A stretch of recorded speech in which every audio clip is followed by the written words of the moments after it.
This is it. The 2014 Dacosta Cup final here at Catherine Hall in Montego Bay. And it pits St. Elizabeth Technical, the defending champions. They're up against the former winners. They last won it, Clarendon College, back in 1998. And they're under the coach that led them to that title, Mr. Patrick Jackie Walters. As for Steths, they're chasing more history, having ticked off a fifth consecutive Ben Francis Cup title. They're looking to win back-to-back Dacosta Cup titles for the very first time. Damien Gordon, your commentator, Chris Taylor, the analyst, as we bring the curtains down on the 2014 Dacosta Cup season. Still one more title to play for after this, the Olivia Shield. As to who will get there, 90 minutes will tell us, or probably more. Chris Taylor, certainly a fantastic afternoon for football. Unlike the last time we were here, it is not raining and it's slightly overcast, which gives the players the conditions that they would want to exploit. Certainly excellent conditions, not too hot here. Last time we were here it was crazy thunderstorms. This must be the only part in Jamaica that is not raining at the moment. But nice atmosphere. The fans are here, and as you can hear from the noise probably coming through in the background, they are very excited of the match which is about to be presented to us. And we expect a lot from both teams. Both play very hard football. Both have a lot of technical ability. And I think we'll see an exciting encounter.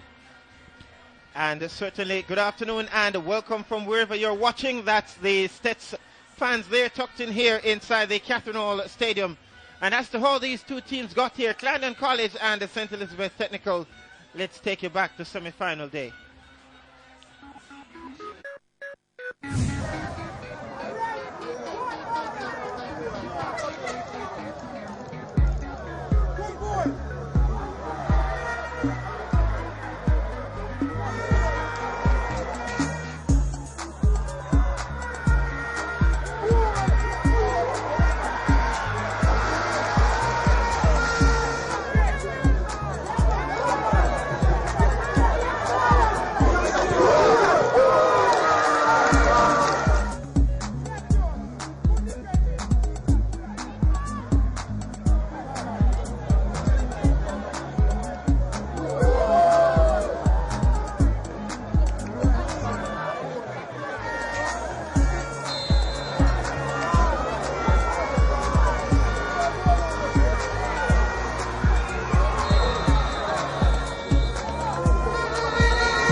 Change of pace has left him for dead, and he's hung it back out towards Carruthers, and it's cleared off the line. He's got the beating of him, and he's wrapped it with the round it and steered wide by Zane Reid. He lashed him from a distance, and he's gone for it. Whoa! Derby goal, and what a beauty! Well, what a shot from Randy. And didn't he hit that sweetly? Zane Reid has gone by one. He might yet have the beating of two. Ball back, the goalkeeper couldn't fetch it. It comes out to James. Carruthers available. Back to Johnson! Wonderful save! He wants to get the cross in. No, he does manage to dig one out. And it's headed in! Equalizer! Oh, that's a good ball off the top. He goes down. Big decision. Penalty. Here's Seagull Knight. Brilliant penalty. Clarendon College have put their heads in front once again in extra time. Could be in the mix as well. Corner kick to the near post. It comes back. Loud appeal. Penalty! Well, amazing. Glenmore have found another life. He steps up. Oh, denied! Clarendon College, they have won it.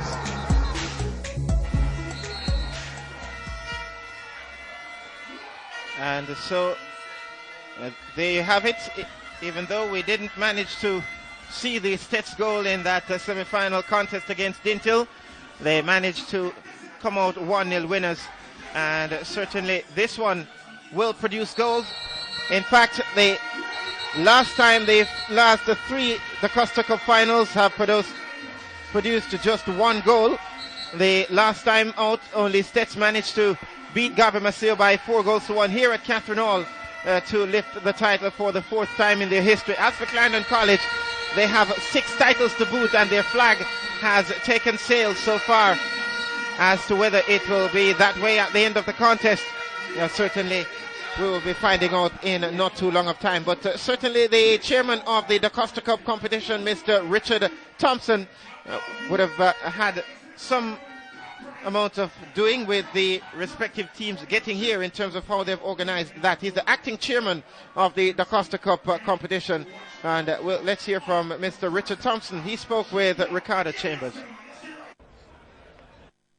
It's been a long but enthralling and Dacosta Cup season. It comes down to the final 2 teams today. The champions, St. Elizabeth Technical up against Clarendon College. But you know what? We see the brilliant performances on the field, but there are those who are responsible for taking care of things off the field. In the Dacosta Cup, the acting chairman is Richard Thompson, and we're going to be having a word with him.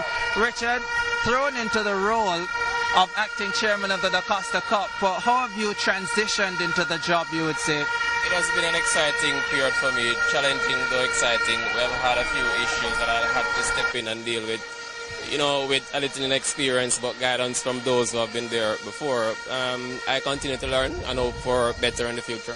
Yeah, one of those issues would have been the Manchester issue, Reed, the ineligible player, and that had so much media attention. That also the Manchester, the initial decision from ISA Manchester contesting that. What's the latest with that situation? Ricardo, these things do happen in sports, and we are prepared to deal with it. We have the mechanisms in place. Currently, the situation is at the final stage of the appeals process. I don't want to say too much about it, but at the end of the day, I'm sure all parties involved will accept the ruling of the appeals board. But it's still going on. Manchester hasn't backed down. Yes, it is, and that's understandable. They seem to think that they have done nothing wrong. ISA seems to believe that they have breached the rules. So it's up to the appeals board to decide one way or another, and we will accept the ruling.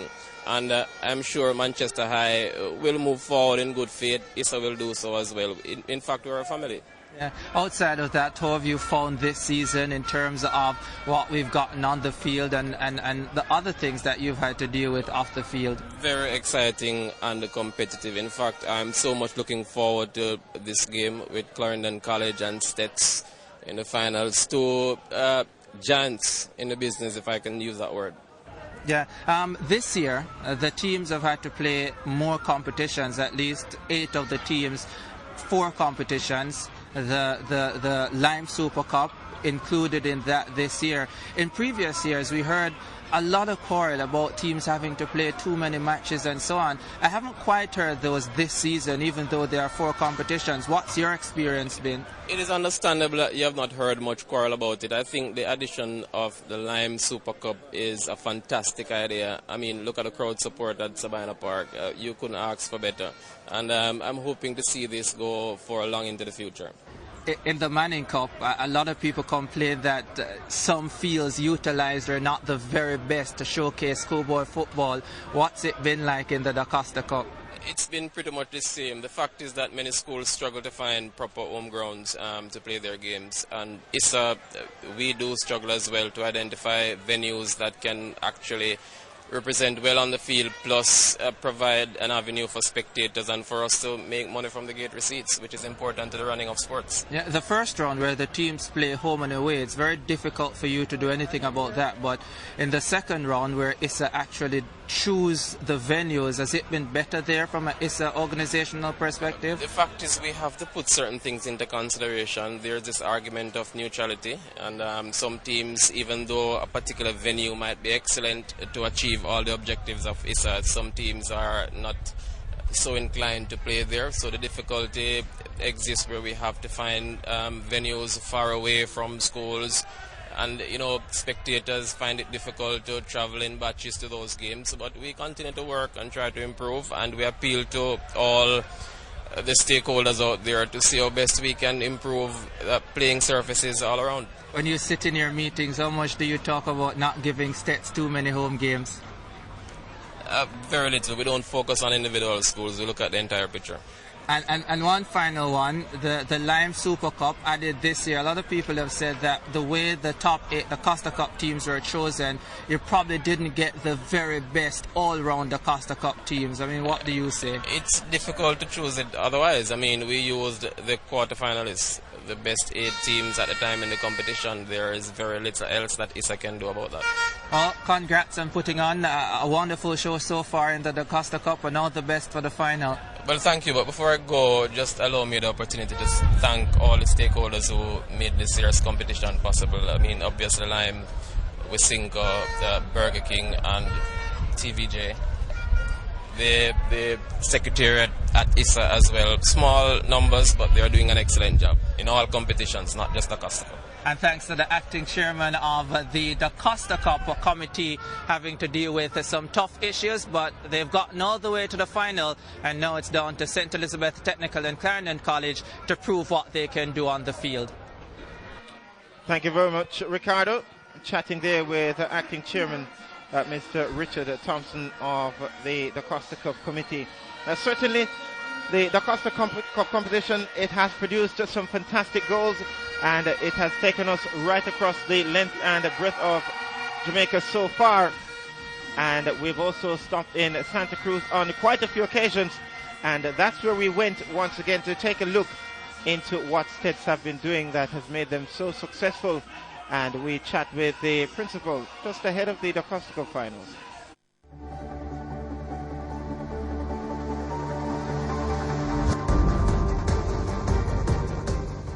Well, the team journey this year, it was a pleasing one for me in more than one reason, because I think this year enough people never expect we to reach this far, and even staff here, you understand, and I always have faith in the players, and I always tell them if we start September and we play till October, I don't think any team in the Dacosta Cup could beat us if we play all the way to October. And I think they come forward and they believe in words that I said to them, and that's what happened just now. My belief and confidence in them lead us so far just now.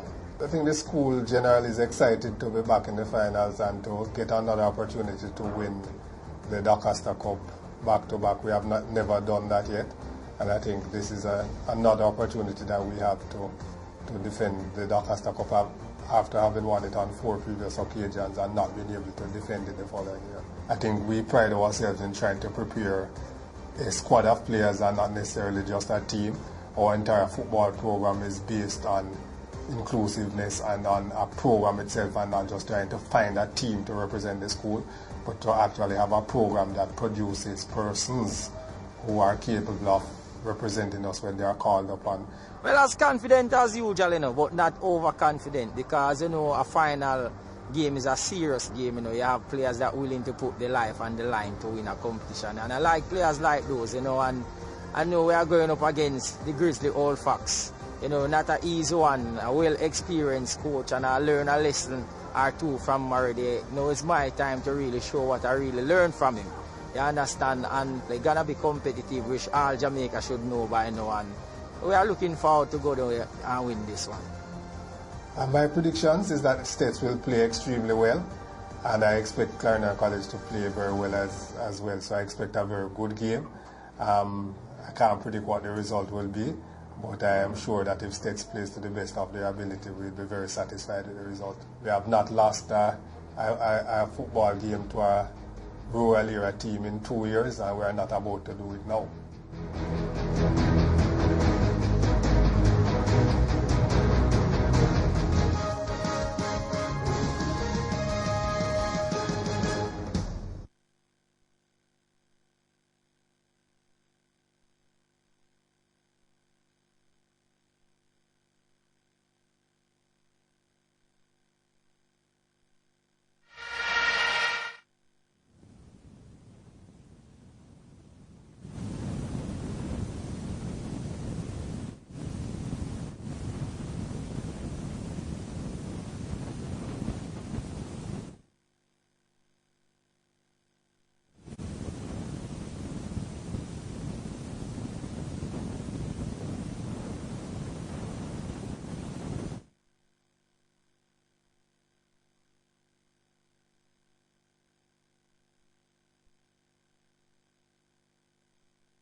For me, I think it's Steths.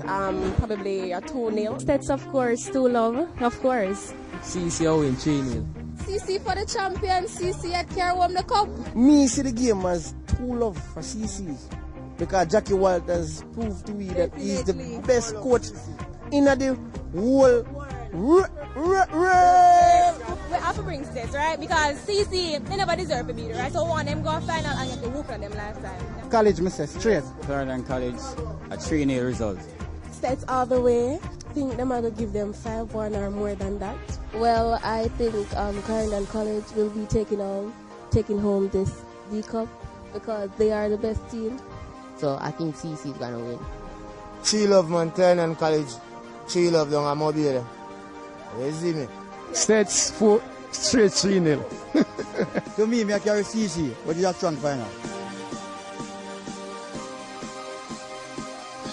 Strong final, certainly it will be. Steths versus Clarendon College, and it is one that the fans are anticipating eagerly here at the Catherine Hall Stadium, and they are being entertained by their respective mascots already, and they are trying to outshout the other. And let's see at the end of the game who will be celebrating after all this. But certainly, Chris Taylor, the atmosphere is building already to what is expected to be an evenly contested game.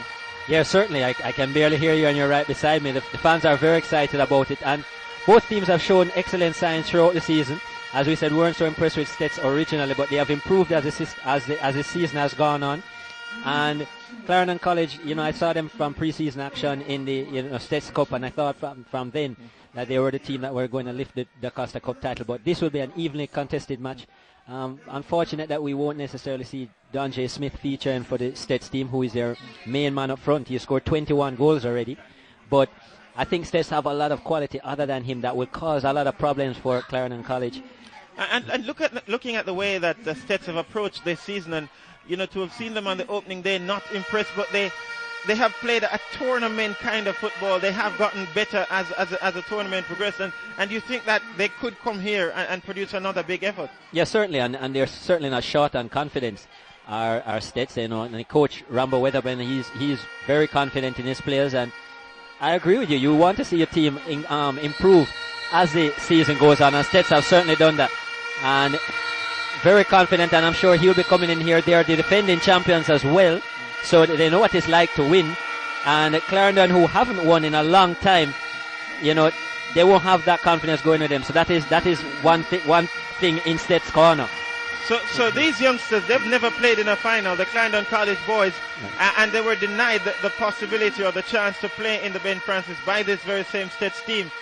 How much of a motivational factor will that be for Clarendon to come here and make good on what happened to the Ben Francis? Well, very motivated, and of course it was all square after 110 minutes, and it had to be decided on a penalty shootout. So from then we saw the evenness of these two teams. But and I know Jackie Walters, he's very experienced. He's been here before. He's won with Clarendon. He's won with Glenmuir. He's back here at Clarendon College, and if anybody knows how to take a team over the line, it's him.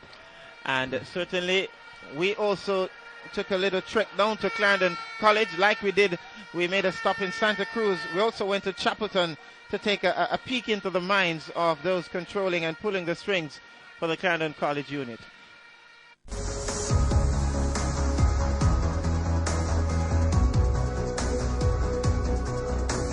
Our football team is in the finals of the Dacosta Cup this year. We have been yearning for this for a little while, and now we are extremely elated. Anyone who has seen us play so far has appreciated the kind of football we play, where we tend to keep possession of the ball and look for the opportunities when it presents itself. It has gotten us ready for this moment, which we are now waiting for. We look to become on top at the end of this match. We've worked hard all season, and I think it's time for us to take our 7th crown. We are still coming to get you, Steths. We are coming to get you. We want that cup. We are thirsty for it. And I'm sorry, but we have to take it this year. Steths really have nothing to lose, to say, as they've won it last year, but we haven't won it for 16 years. So it's the team that really wants it more and needs it more, and that's it. So we will definitely win. Steths is a very good team. Have to give them their props. They won last year and they won the Ben Francis. However, we don't fear Steths and we will never fear Steths. I believe my team is technically and tactically better than Steths. They haven't beaten us in regular time, only on penalty, and penalty is anyone's game. Attacking numbers, defending numbers. Try as much as possible to come out with a few goals and end the match as soon as possible to score some goals. I don't want to predict anything for the final except that we are going to win. We're going to have one of the best games we have had to date. You know, the players are looking forward to the game today. And I think they clearly understand what is going to be required of each and every one of them. So one is looking for a very successful afternoon.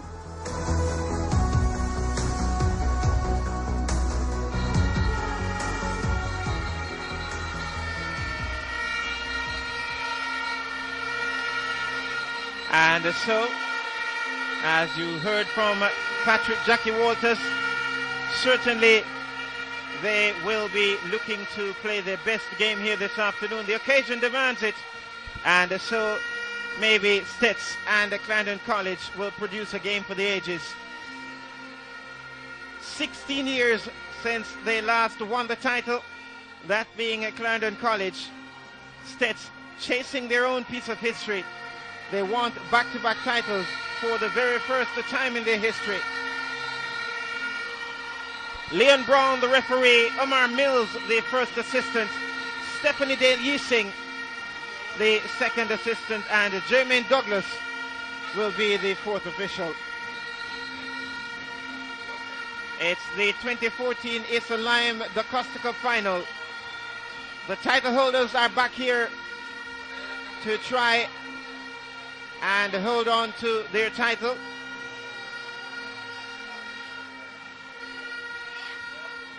And Clarendon College are here to try and wrestle this away from them.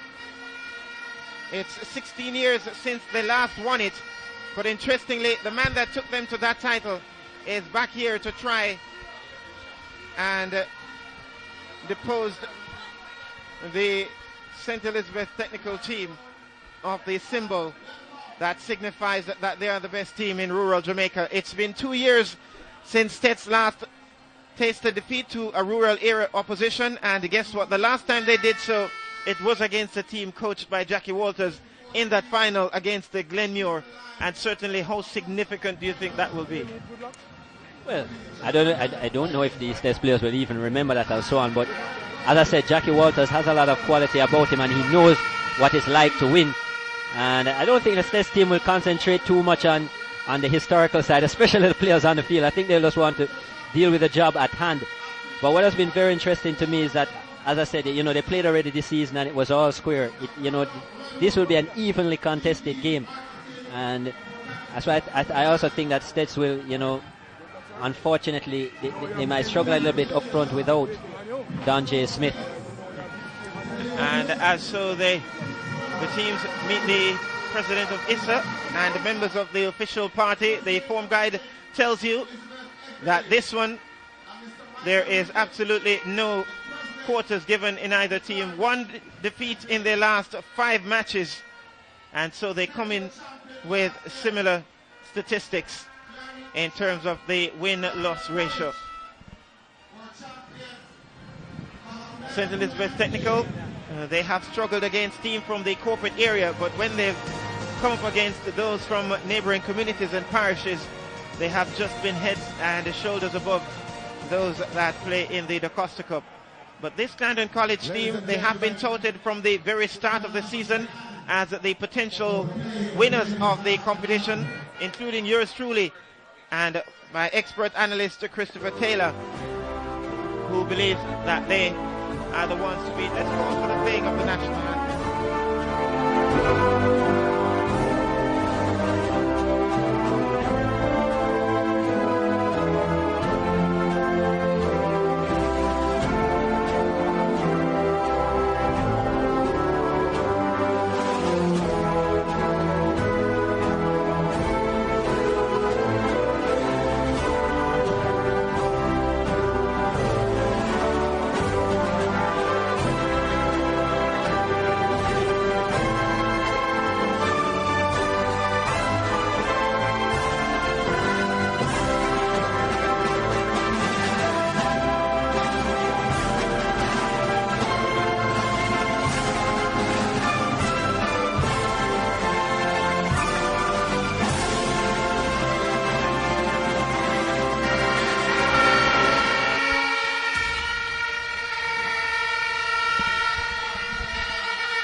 And so St. Elizabeth Technical there in their yellow with the blue trimmings, and they roll in here as the ones in position number 1. Clarendon College, they are chasing after something that resides in Santa Cruz. They want to make it, they want to change the residents of the Dacosta Cup title, but they are going to have to really play a fantastic game here this afternoon, because Steths certainly are very, very tough and will start as the ones to beat, really. And as both captains shake hands for not the first time this season, the last meeting ended in defeat, that being Clarendon College losing on penalties in the Ben Francis semi-final. And here they have a chance to do it all over. But Jackie Walters has never in his entire career, when I checked, lost twice to the same coach whenever he has played. So that certainly is going in Clarendon College's favor. Yes, certainly. And Jackie Walters has a lot of positive statistics to his name. He seemed to have won wherever he's gone, and he's back here. Clarendon College hasn't had much success in recent years, and he's come back here and immediately, you know, he's had his impact has been seen, and they're here in the final. Excellent chance as well to lift the trophy based on how they've been playing. Clarendon College certainly have looked good in the last few matches, and to his credit, really, Jackie Walters, he said to me that last season, I had a chat with him when he went out against Monroe, but we'll get back to that in just a short while. As you look at the starting lineup for the Steths team, you'd be surprised to see one Giovanni Brown in there, because the talk all week was that he was not able to play in the final because of an injury, but he has shaken that off, maybe only just, and maybe it's a risk that he will be coming into this one. But Chrisandra Dixon in the mix as well, no Don J. Smith, and so Sean Jennings, Dwayne Foster, Ron Lindsay, Akita Graham, Roshane McClymont, Trevay McCullough, Orlando Clark, and Nicholas Gale. And Roshane McClymont will take up the responsibility as their key man to try and lead them back to the title once again. As for Clarendon College, one surprise change in their starting lineup. It's Onando Collins who comes off the bench to take his place in the starting lineup at the expense, and certainly at the expense of Kevin Brand, who was in the starting lineup the last time they played. But Zane Reed, Malik Palmer, Roger Russell, Andrew Gutchmore, Shane Coleman, Michael Allen, Siegel Knight, Onando Collins, all retaining their place in the starting lineup. Craigton Charlton, they have him as their key man. I really don't think that he's going to be the difference maker here this afternoon. He could yet be, but certainly it is the man such as Andrew Gutchmore and none less than Zane Reed, along with the man Shane Coleman, who really could make all the difference here this afternoon. A team that is blessed with talent all around the park comes into this one, and Kemoy Carothers is on the bench, and he's a useful substitution. Yeah, certainly. I was very impressed with him against Glenmuir, and I was a little surprised he didn't start, Kemoy Carothers, and maybe he might just be one of those magical players that you know, that Coach Jackie Walters is looking to come off the bench and probably provide some spark in the second half and so on when the St. Elizabeth technical players are a little more tired. But excellent match here, and disappointing that Don J. Smith is not involved. We would have wanted to see the Steths team at full throttle, and he might be here watching this game. Must be a little bit disappointed in the manner in which he would have picked up that second yellow card and caused himself to miss this game. Understood that he had a Luis Suarez moment in that game against Dintil Technical, and hence he is not able to play in the biggest game of the season. But Steths are here to defend their Dacosta Cup title, and Leon Brown sets us on the way in the second city. As Clarendon College, they will make a dash for it.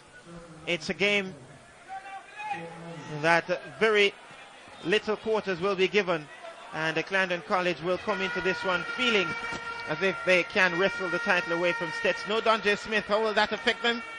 Maybe not in a big way. We'll just have to find out. And a good climb here, and the ball is knocked into touch. 21 goals is a lot of goals for the season, and that's how much Don J. Smith has scored. He's more than doubled anybody else on his team. They will have to rely on other players today, though. One of them, Dwayne Foster, coming in. He's the one that has gotten the starting role for Don J. Smith. The first corner kick goes to the defending champions. And Roshane McClymont, with all his height, will make his way forward to meet this one. And luckily for the Steths team, Javani Brown was able to shake off his injury. He's the second highest scorer for Steths with 10 goals. And I'm sure they'll be glad to have his services today. As to whether he's 100%, well, we'll just have to wait and see. The lights are on already.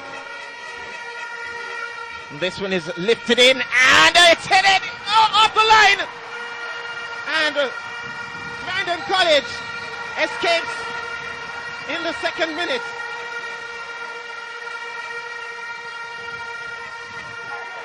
Almost a dream start here for the defending champions. And definitely excellent opportunity from the corner. The header was on target, and luckily for Clarendon College,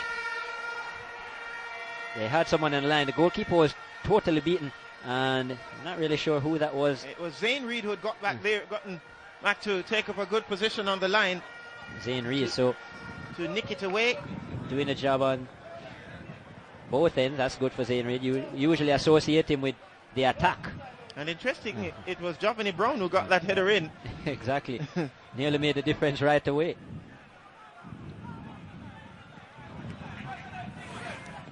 Reid lays it inside. Now Coleman shits it out towards Gutsmore. Starting more in the middle of the park, Zane Reid today, or onto the right hand side. We saw him on the left hand side against Glenmore. I just thought maybe for a lot of the game he was playing too wide, even though he still created problems. Russell for Reid. Siegel's ball is spotted, and away goes Lindsay. Oh, he just left it behind briefly, taken up by Reid, and Arthur's Gutsmore, whose first touch was not the greatest. First touch was quite poor.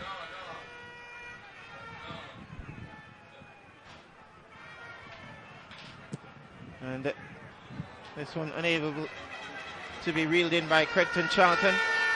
Right, Patrick Jackie Walters there and his able assistant.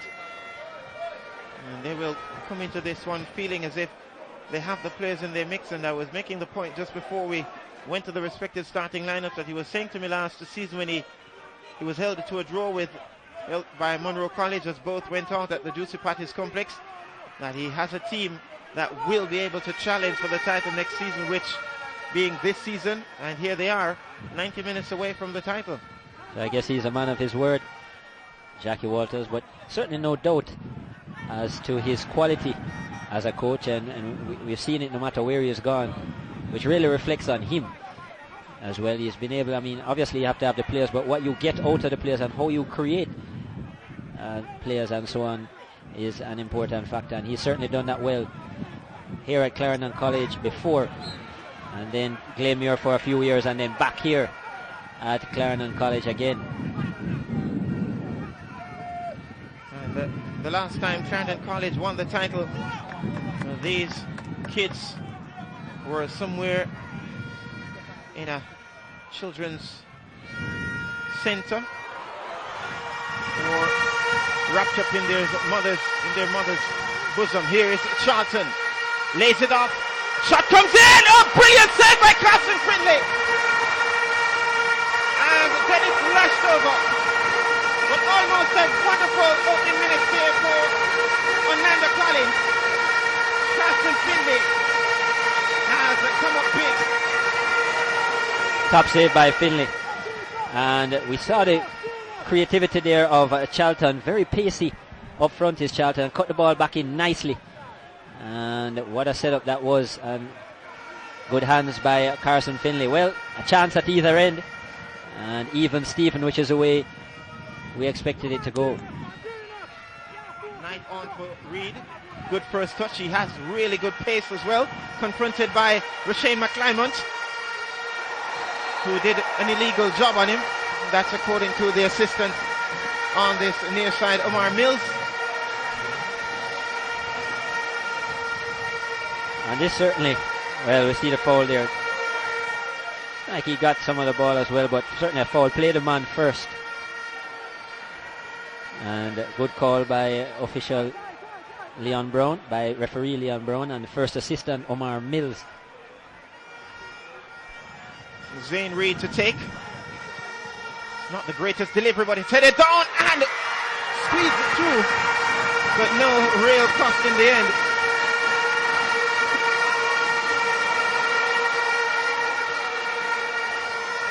And it was Russell who got in there to get his head onto it. Roger Russell.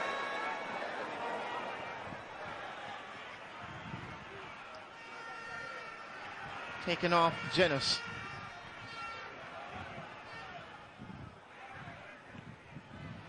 Lifted into open space. And Russell is very willing to allow it to trek across the line. Nice delivery here from Zane Reed, as it turned out in the end. Picked out someone in a blue shirt.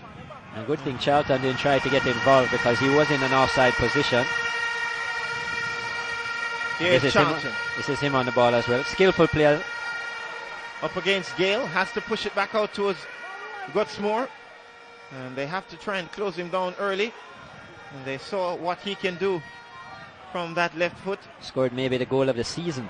Gutsmore. Thunderous left-footed effort from about 25-30 yards out. And a swirling one as well. It was goalkeeper Forrest who was beaten on that occasion. He'll have Finley to beat this time. Now Coleman. Across for Russell. Knight. And that one is... In fact, it's switched out towards Russell. Allen was a man on this far side. Well, certainly the best era of Steths football, this, Damien. They have been to four finals in 5 years. And, you know, they've won, five Ben Francis Cups in a row. And really doesn't get much better than that. Certainly. They've only won 4 Dacosta Cups in all. And 2 within the last few years. Giovanni Brown is under duress. Now, and Chrysandra Dixon. Now Genus. Oh, that's a really good ball. And it's taken up. Fizzed in. And, oh! And the keeper never got a touch on it. And if you aren't able to hear from us in a few minutes, it's only because some of the spectators would have destroyed the dwelling that we're in. And the fans are certainly excited. I think they realize the competitive nature of this match. And they're blowing horns and hammering drums and everything all over the place. The grandstand is full over here from left to right. It's really sad that those in TV land, they aren't able to see the crowd in the backdrop. But it's really a nice crowd here at Catherine Hall. Oh, this is tidy stuff played through here. Away goes Charlton, and across comes McClymont. Danger averted. McClymont quick on this occasion, and needed to be, as Charlton was preying on goal. Here's Steths pouring forward now with Akita Graham. And Allen intervenes in that one. Here's Gutsmore. On for Collins. Knight is caught on it. And Coleman comes back to mop up. One of the hard men in the middle is Coleman. And certainly a no-nonsense individual in the middle of the park for the Clarendon team. One of the better players in there. Michael Allen. Shane Coleman. Flag is up. It would have come up against Crexton Charlton. Omar Mills was waiting to wave his flag. But in the end he never got to it. 10 minutes of the Dacosta Cup final has now expired. Of course, the winner of this game will play Jamaica College in the Olivia Shield in another week's time. And I think from a neutral's perspective, they'd want to see Clarendon winning this one to play at JC, because you get the feeling that should Steths give this Clarendon College onslaught, and the winner of the Olivia Shield would have been already known. struggled badly against the JC team. And just look no match for the team from Old Hope Road. It's almost as if they freeze whenever they see teams in blue.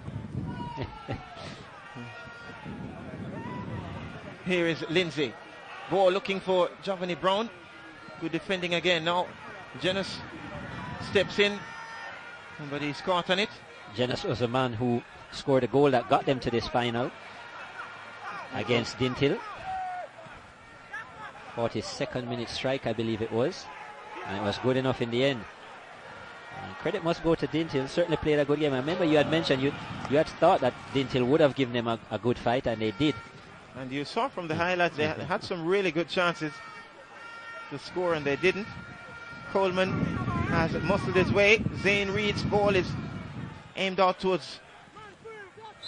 It was Russell. It was spotted, but a free kick here for Clarendon College in a promising situation.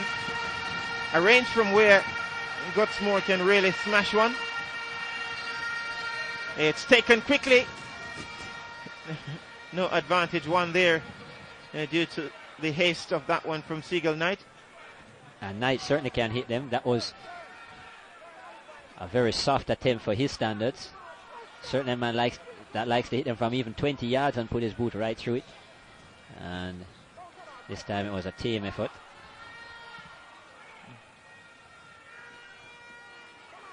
Now Gale. Not a bad surface here by any means at Catherine Hall. Trevor McCullough is looking for Lindsay. One of the better surfaces in the island. And Trevor McCullough's fantastic strike. One Steths attack, and here they come again. Ball played across.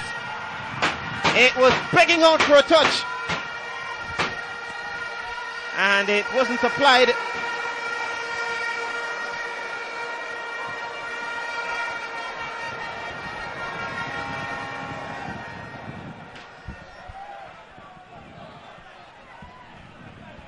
Well, the fans like that ball played across, as you could hear. Very exciting start to the game. Both teams creating inroads in the defenses of the other team. And that's the kind of final we want to see, Damien. End-to-end action. Absolutely. Two teams very willing and able to play. And we've seen some excellent matches being played down the road in both the Dacosta Cup and the Ben Francis Cup. The final was very exciting of the Ben Francis. The Dacosta Cup semi-finals as well.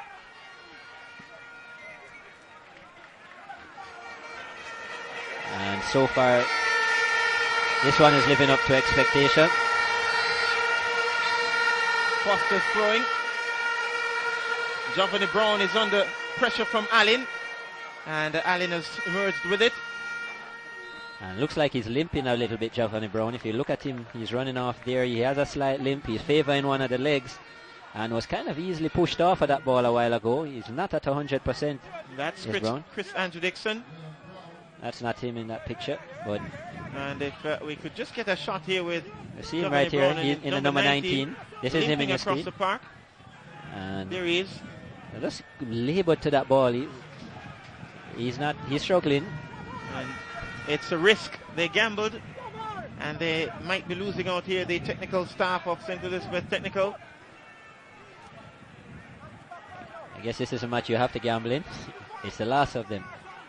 Here he is again, trying to drive his way through, and he's muscling his way. It spills out for Chris Andrew Dixon, who wants to keep Steths on the front foot. And he has won a free kick as well in a good position. Needless foul here. He was going nowhere, was Dixon. He was just going past. He had three defenders covering him. And this could be very interesting for Steths. Here it is again. Was actually going away from goal. Well, I'm a little bit surprised at that call. He played the ball. He certainly played the ball. And I don't even think he made contact with the player. And maybe lucky to get this free kick. Steths, it will be McClymont. Well, McClymont has the ability to really hit them, but I don't think that he's technically gifted from this angle. But he could yet prove us wrong. Quarter of an hour gone in the contest. It's driven in low. And it's a poor one by McClymont again. He scored one brilliant free kick this season. And The keeper's come out and has lost it. Chris Sandra Dixon can't get it back in with the kind of immediacy which it required. Here's Akita Graham. He goes around and gets a kind one in for the goalkeeper. Scored a brilliant free kick early in the season, McClymont, but to be honest, all of the kicks I've seen after that have been disappointing. He's just tried to kick them as hard as he can, instead of really thinking out the spot kick properly and maybe placing it or deciding on a specific target. And that one was of a very low standard again. And again, Giovanni Brown is struggling. Just look at him go.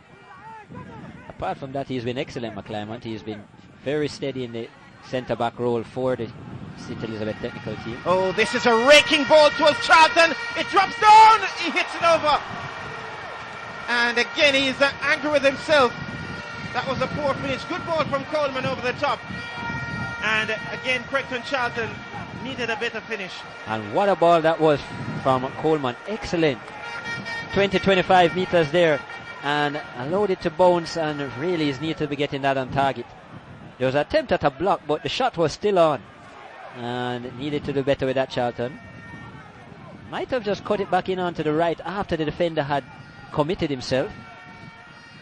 Again, this one is for Charlton, and a touch takes it kindly for goalkeeper Carson Finley. It needed that touch, or else he would have been in again. And that is Charlton in the screen. Credit to him, he's timing his runs very well, is Charlton, and he's getting behind the defence of St. Elizabeth Technical. And had that not come off the head of the defender, he would have been in again. And Gutsmore's ball goes into touch. Wendell Downswell brings a lot of experience, a reservoir of it, to the Steths technical team. And a lot of what they have been able to achieve can be credited to his presence. Certainly. And I'm sure Rambo Weatherburn himself would have gained a lot of useful experience and knowledge from Downswell. Has been all the way to the top as Downswell in national football. He led the country as well to a Caribbean title. This one is out for Zane Reed. Knocked down for Siegel Knight. Knight is looking for options. He has found one in Collins. Gutsmore given away. Allen has to hurry. Now Knight. On for Zane Reed. Heavy first touch, but he rectified the situation. Hangs one to the far post, and that's a good touch. It needed it. And oh dear! He blasts over from a very, very good position. And again, Fernando Collins. What really a should have chance. gotten his name on the score sheet.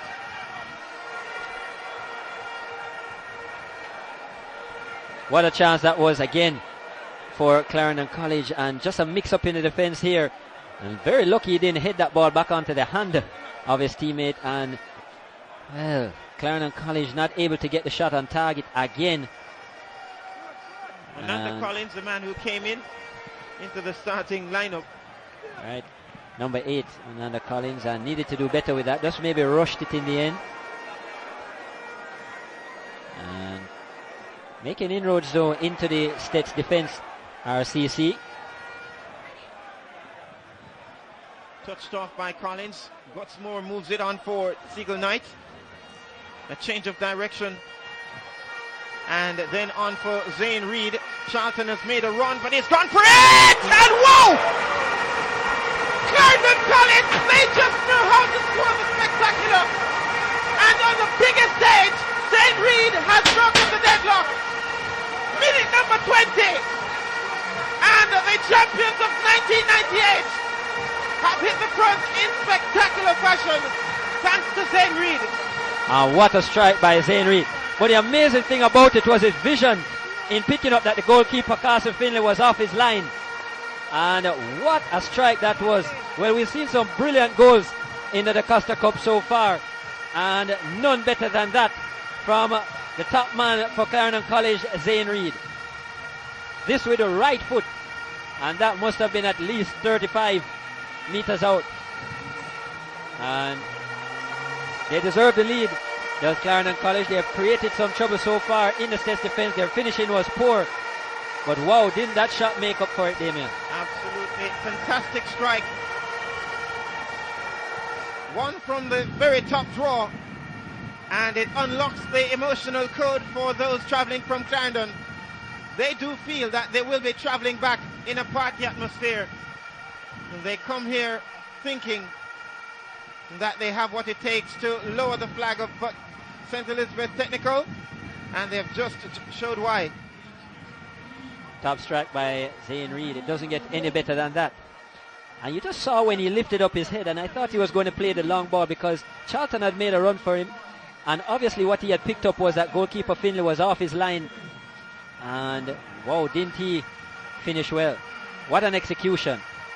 Andrew Gutsmore showed that he can hit them, but I don't think that he has anything on Zane Reid. One with the left, this one with the right. What a finish it was. Here is Gutsmore. Inside for Ananda Collins. And the Clarendon College are starting to really stretch the Steths team now, using up the width of the pitch. Early ball into Charlton. And Carson Findlay spotted it. And I just love to see how Clarendon College are passing the ball throughout the midfield, left, right. Everybody is getting involved. They're not trying to take too many touches off the ball. And up to that goal, I was just about to say how Zane Reid wasn't really in the game that much. Here's a strike again. And if you just turn it on, that was what gave Clarendon College a 1-goal lead. What a strike. That must have been at least 40 yards. I don't know if you have your tape measure with you, Damien, but that was a top strike. And Finlay really no chance. He was trying to backpedal, but the pace on it just didn't allow him the time to get back. And certainly he was hoping that when that ball went by him, the crossbar would have ducked to save his blushes. And up to that point, I was just about to say in the first 20 minutes or so, we hadn't really seen Zane Reid much in the play. He was very involved in the match against Glenmuir from start to finish. And what a way to get yourself involved. And it's not for the first time that would have seen Steths chasing a game this season. And they came back to make good in that game against Manchester. They grabbed a stoppage time equalizer with the very last real effort and target. That came from Shane McClymont to earn a 1-0 draw and a place in the Lime Super Cup. Here's Charlton's flick. No one there close enough. Fortunately or unfortunately, I don't know which way you want to look at it, but this game cannot end 1-1, so they will have to continue even if they find that goal. It will be extra time or the dreaded penalties, and if it was to go that far. They might be playing a man short really, because Giovanni Brown just can't give enough up front. He was injured since the semi-final, and the last thing we heard was that he would not have played. When Steths handed us the match sheet, they only had 10 starting players on it, and said they were thinking as to who would be the 11th man. And at the 11th hour, we were told that it would be Giovanni Brown. And even as he's moving left and right, you can see the slight limp. He's trying though, and I guess they will persist with him as long as possible. I guess at 16, 17, I mean, what do they know about injury or quitting? They just want to play. And as far as he's concerned, he'll probably just run it off. Here's Foster. Now it's away by Collins. Comes out towards Trevor McCullough. He can really smash them from distance as well. And McCullough, he scored a magnificent goal to help Steths to lift the Ben Francis Cup. They won it by 1-0 against Glenmuir, and it was his goal. That one was another wonderful strike from about 20-25 yards out. A swirling effort away from goalkeeper Forrest again. And who was beaten? He's been beaten by some magnificent shots so far. Is the Glenmuir keeper. 25 minutes and counting. And Steths are losing the grip on their title. But they have all of 75 minutes plus to make good on that, or 65 make it. 65 minutes. And Steths, they've won the title 4 times. First in 1974. They then had a 25-year wait, and they won it in 1999. and then 2009 and 2013. But certainly their best era in schoolboy football. And 4 finals in 5 years, and 5 Ben Francis Cups straight. As we take a look at their worried fans. And the Coleman went down, but there is nothing wrong with him. And a quick consultation among the Steths players. They have a game to chase. And even and it's in the biggest one of the season. And even we mentioned the different cups. In that, the Ben Francis Cup, which started in 1982. Before these 5 titles, Steths had never won the Ben Francis Cup. They've made up for last time, 5 in a row. Well, contemporary successors. So you can just imagine with that kind of early ball. Zane Reid is chasing it. Rashane McClymont is doing the defending. And again, Zane Reid gets around him. A bit of a mix-up. And with 27 minutes gone, Zane Reid has helped himself to a double. And the Clarendon College has just landed a knockout blow to the head of the defending champions. Clarendon College 2, Steths 0. Zane Reid is the name up in the headlines. And I was just commending McClymont and how well he has defended this season. But that was a poor defensive effort by him. And you just can't shield the ball like that and allow a player to kick the ball around you. And we see it here. It was an excellent ball played in. It looked like it had come from the foot of Gutsmore. And it was a good ball. It should have been shielded well. And McClymont has to do a lot better than that. He allowed Zane Reid to kick the ball. He's complaining, but it is his fault. Needed to get more goal side on the ball, as we see the delivery again from Gutsmore. Nice pass by him with the left foot. And all he needed to do was come a little more inside of Zane Reid, and he wouldn't have been able to get around him. And kind of left his goalkeeper Finlay in no man's land. He had to come. And they are in happy land. And so what a calamitous start here for the defending champions. Clarendon College have 2 legs up on them. And they're going to have to really produce a big effort from here on in. I'm not so sure that Finlay knew what he wanted to do either, as he slightly came. I'm not so sure he needed to come because his defender was there and also put himself in an awkward position, but it was just bad defensive technique all around.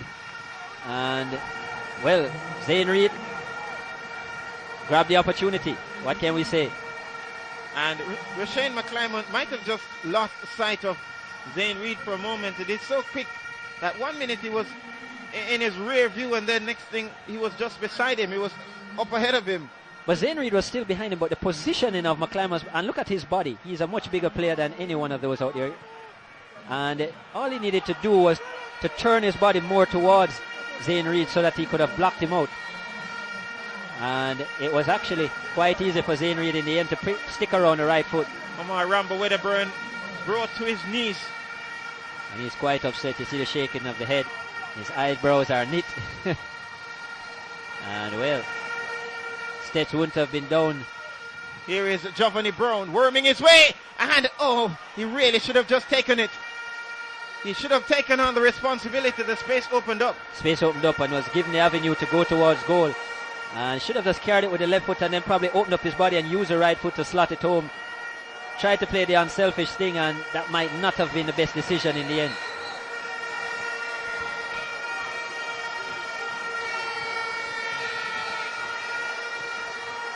Corner kick, St. Elizabeth Technical. It's a poor one. Knocked out by Siegel Knight. And but just to note, still in possession. Steths have not recovered to win. Here is Lindsay. He was thinking about having a blast. Now he has to think about having a cross, and that one went over the line. It's a corner kick again. Steths haven't recovered all season from a 2-goal deficit. And that's an important stat as well. Coach Jackie Walters sending out instructions. Both coaches have remained on the bench for the time being. A goal from Steths certainly would inject more interest in the title contest here. Ball lifted in, the keeper punches, missed it. And they still survive. Now Chris Andrew Dixon lifts it back in. The keeper comes out. He has lost it. And it's lifted to the target. Headed over. And again, wonderful position taken up on the line. This time by Deshaun Campbell, who has saved the day from Clarendon College. And very unimpressive goalkeeping so far by Eric Edwards. We see it here again. He's come here. He's not going to cash out. He has to punch. And this one is lashed over as you look back at the clearance of the line. The Steths went very close via Akita Graham.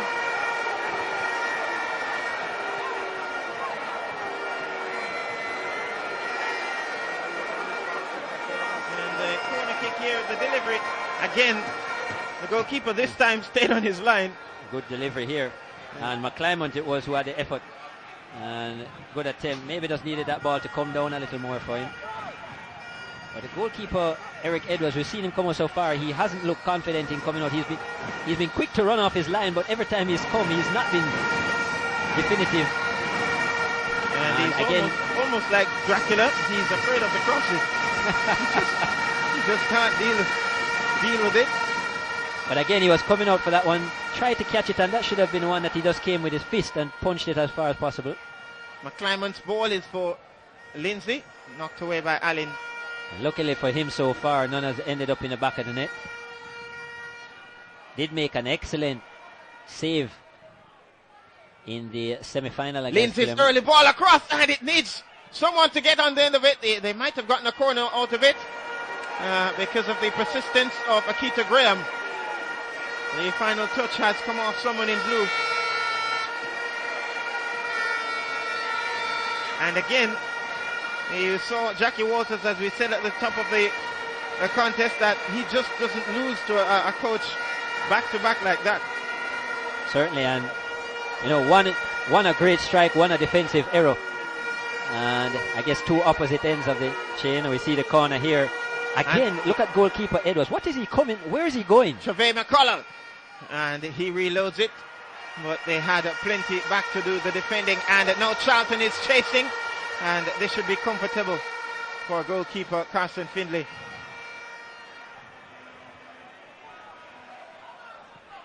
And you saw Eric Edwards again. I don't know, where was he coming a while ago?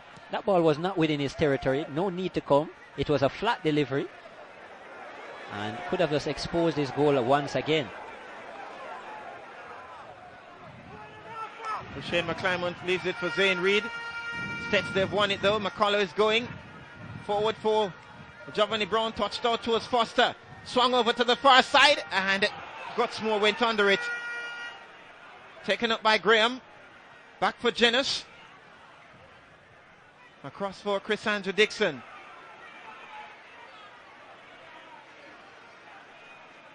Dixon working in tandem with little Jennis.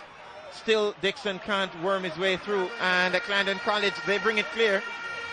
Andrew Gutsmore just waiting for support to arrive. Goes up towards Charlton. He's going to back his pace, and Gale has stayed with him. Still Charlton. He hasn't gone anywhere, to Gale's credit.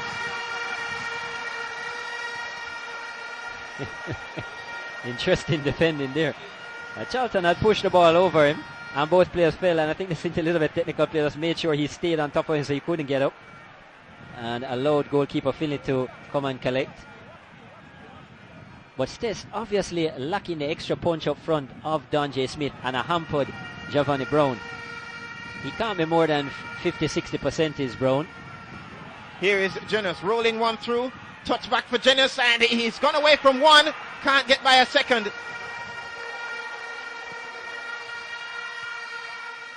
Knocked down here for Knight. Ushered out towards Gutsmore. Knight. Now Coleman lifts it out towards Allen. And Clarendon College really moving the ball about nicely. That's poor from Allen. Was needless as well. Lindsay trying to burst his way through. They are so smart in possession, Clarendon College. Certainly. And Knight is that man within the middle. Just nice and composed most of the time. Not necessary to rush the passes. And I think that's what he's trying to explain to his right back, Michael Allen. Not every ball is necessary, is needed to be played long. In case you have just joined us, a beauty in the 20th minute from Zane Reid. Broke the deadlock before he capitalized on some iffy defending from Rashane McClymont to make it 2-0 in the 27th. And now St. Elizabeth Technical with a mountain to climb. They have never won back-to-back Dacosta Cup titles. And here they are losing in the final as the defending champions. And remember, the last time they played in a final against a team coached by Jackie Walters, they lost it right here against Glenmuir in 2012. And that one was by a goal to nil.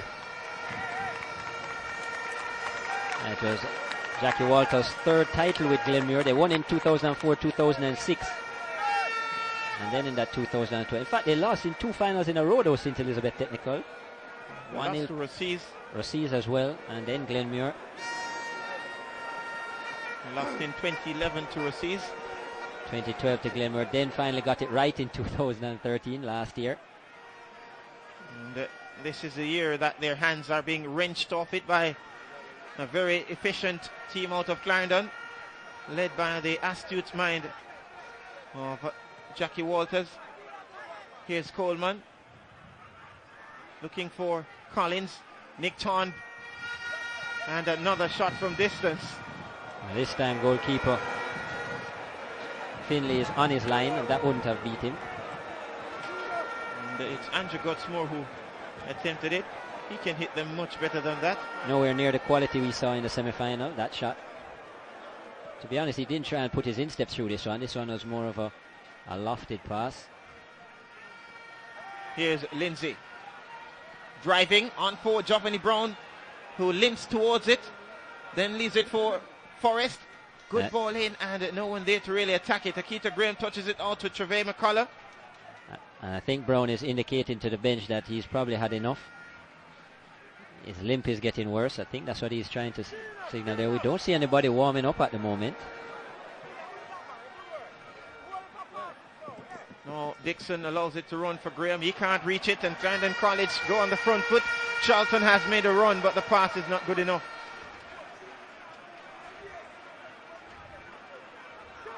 And that was Russell on the ball. Just overweighted pass by him. Good idea.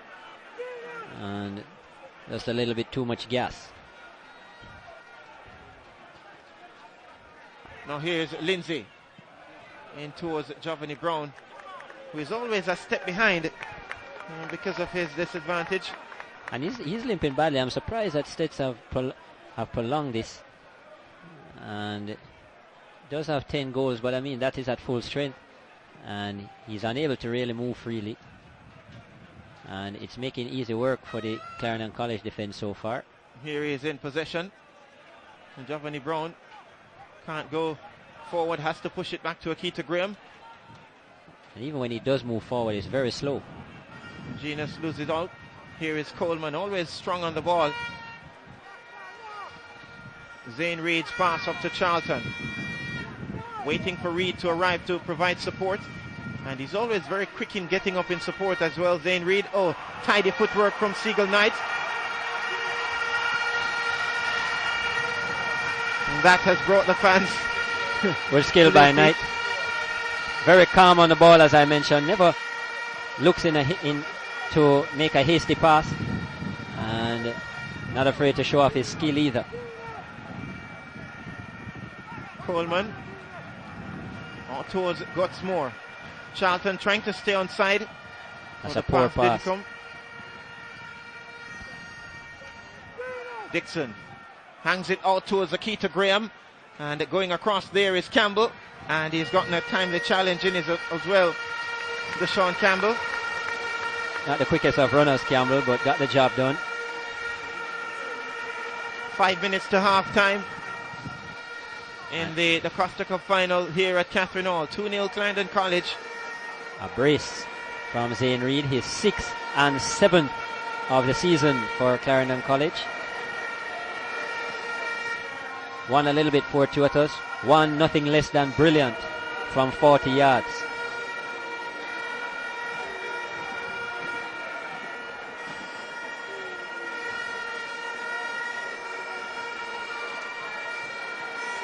Those from Santa Cruz not really enjoying the proceedings. And this one is lifted in with pace. The keeper came out and lost it.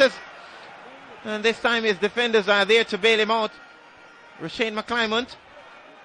Back for Trevay McCullough, who will lift this one to the far side. And it's knocked down for Akita Graham. He's brushed off it. Well, to be honest, his defenders have been there to help him out on every occasion, Damien, because he has not collected any of them. Again, he's rushed out, and again, he's made a hash of it, and luckily for him, it's been 2 balls that have been cleared off his line already, and not by him. So Steths would have had 2 goals so far. Just a little bit too frisky is Eric Edwards. Now Campbell. So the champions of 1998, they also won it in 1994. And I remember... You mentioned they had something for the World Cup years. The World Cup years. We are in a World Cup year as well, of course. Indeed. 2014 World Cup was won by Germany, in case you didn't know. I know that wasn't your team, Damien.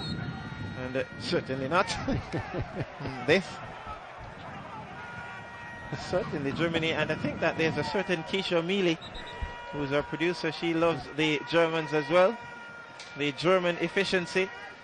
They've managed to mix it with a little flair as well, and hence they absolutely thrashed the team of flair. Maybe Clarendon College have been watching a bit of Germany recently. Here's Chris Andrew Dixon. I don't know how much of Germany he has watched. He's left it behind. And now here is Shane McClymont and Lindsay. I shouldn't say much. My team did a lot worse than yours. I went home unfortunately in the first round. They watch most of the World Cup with me on TV.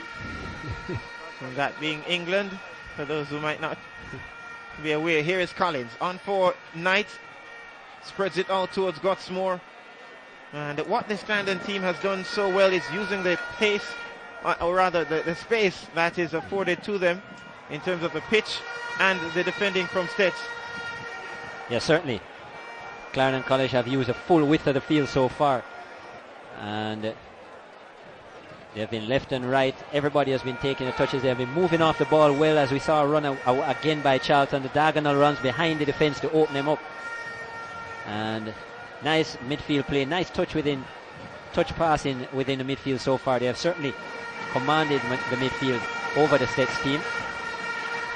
And you wonder how some of the players, nice touch there from Trevay McCullough, you wonder how much the players on the bench will feel hard done by what the technical staff of the Steths team has done, because they are fully aware that Giovanni Brown is not in supreme condition, but yet still the space was given to him in the starting lineup. And obviously the Steths team were very concerned about losing their 2 top players up front, that being Brown and Don J. Smith.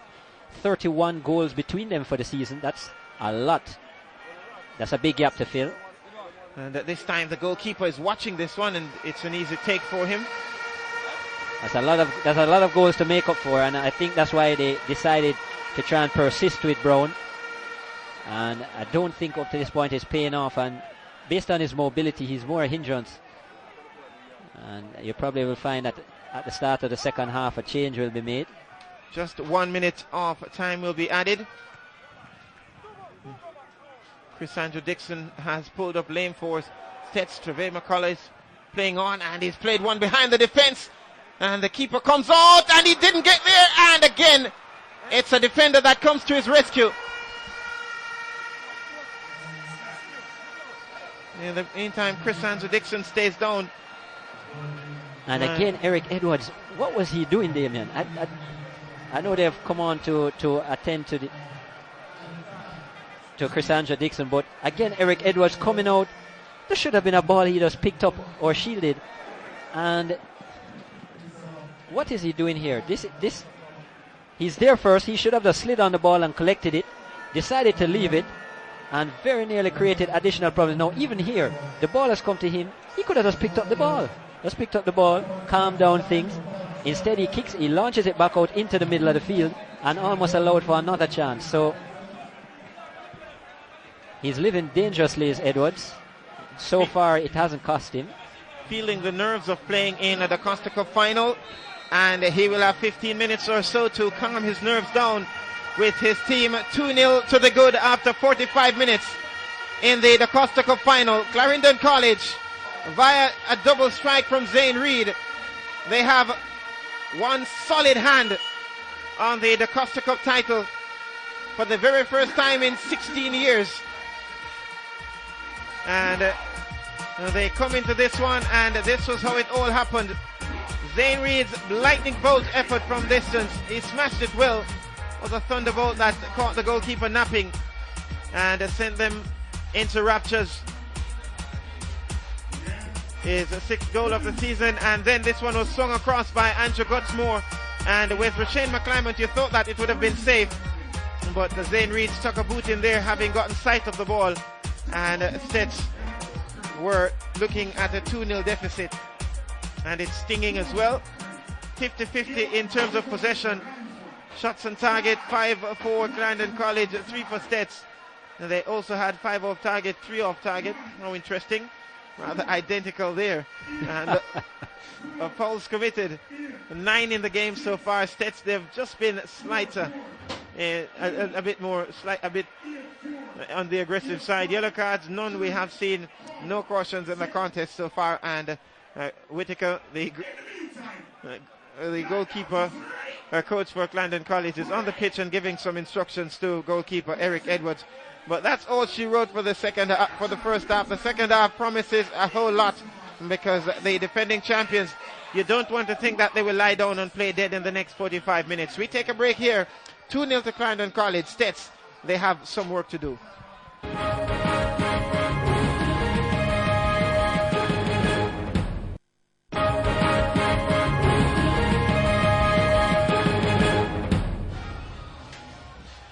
Welcome back to the Captain Hall Stadium in Montego Bay. Chinloy De Levante will go in for Giovanni Brown, and Giovanni Brown will be withdrawn because he has been gobbled up in the heat of battle. He came into the contest with an injury, and Chinloy De Levante will get the remaining minutes to try and dig St. Elizabeth Technical out of a hole in this contest. And so the number 19 has been pulled out. And it's going to be 2 substitutions. And Alden Barrett is going to be coming in as well. Well, we'll just confirm all those substitutions. Well, it seems like there have been 2 players being prepared. We see Chinloy De Levante. And Kemoy Carruthers, by the way, for Clarendon College, we understand. So Giovanni Brown is a man who will be taken out as expected, as we mentioned at the half. And Chinloy De Levante will get his opportunity. Scored 2 goals so far this season for St. Elizabeth Technical, and he will have another 45 minutes to try and rectify this situation. And the man who was very impressive in the semi-final against Glenmuir as well for CC, Kemoy Carruthers, the number 10, he will be introduced as well, and we see him on screen now. Had a very good game against the Glenmuir team, very crafty within the midfield, very similar to the man Siegel Knight. Good touch, good skill, and he will be coming in. And that's Andrew Gutsmore there, having a chat with him. We'll just welcome him to the party. And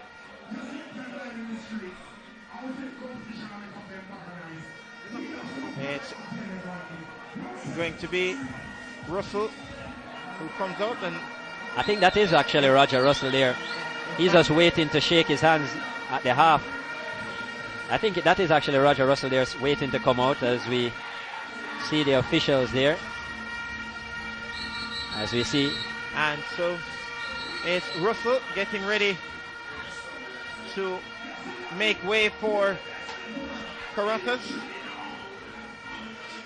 And also Chinloy De Levante is waiting patiently to come on to replace Giovanni Brown, who in all fairness to him was not really fit for battle, but just wanted to do a job for his team. And he hasn't been able to hold up for the 90 minutes. And I think he endured the first 45.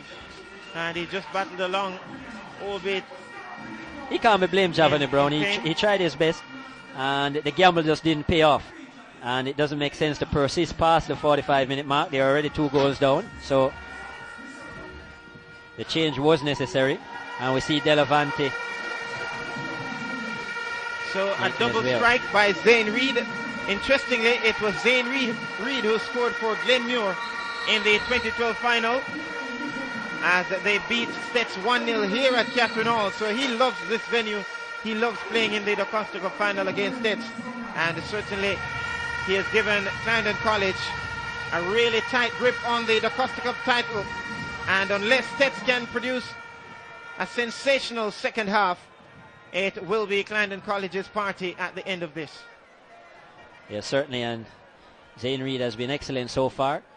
Lifted the trophy with the red shirt, scored the winning goal, and so far, if this continues in 45 minutes, he'll be lifting it with a blue one. And would have scored 2 goals in contributing to that. Zane Reid for Michael Allen, early ball in, and Carruthers is pursuing it as well. But he was under real pressure by Gale as it goes into touch. But Steths certainly, they have to start on the front foot, and Omar Rambo Wedderburn is very aware of that. They have to just go for it in the second half. They certainly have to go for it, and he will be hoping that they can score a goal early in the second half and probably just change the momentum of play. And of course, with a 2-goal advantage, 1 goal can certainly change things. And in case you've just joined the starting lineup, Carson Findlay in between the sticks. Then you have Gale, Janus, Lindsay, McClymont, Foster, Andrew Dixon, De Levante now injected, Orlando Clark, Graham and McCullough. As for the Clarendon College team, Eric Edwards between the sticks, then Palmer, Knight, Charlton, Gutsmore, Allen, Georgia Reid, Carruthers has just come in. Then you have Campbell, Coleman and Collins. Andrew Dixon is gone for Steths, getting some attention. Just a high boot in there from, it seems to be the substitute Carruthers. That has left him in pain. And that can be a little painful sometimes. Certainly, and he has felt it either end of the half. As we plenty see to chew over for Steths in the second half. Young Steths man looking on. I'm not sure how aware he is of what is happening. And so far they might have bitten off more than they can chew where this Clarendon team is concerned. And that they're choking on the champions of 1998. And Andrew Dixon, I tell you what, if they lose him now, it would really, really create a hole in that midfield. She doesn't seem too impressed herself. And well, Steths, at the end of the day, they wouldn't have left empty-handed. They lifted the Ben Francis Trophy this season. Of course, the Dacosta Cup is always a greater prize. And maybe history is not so kind to those from Santa Cruz in that they've never won back-to-back Dacosta Cups. But they've managed to really just flatten all comers in the Ben Francis. And these are the very same teams.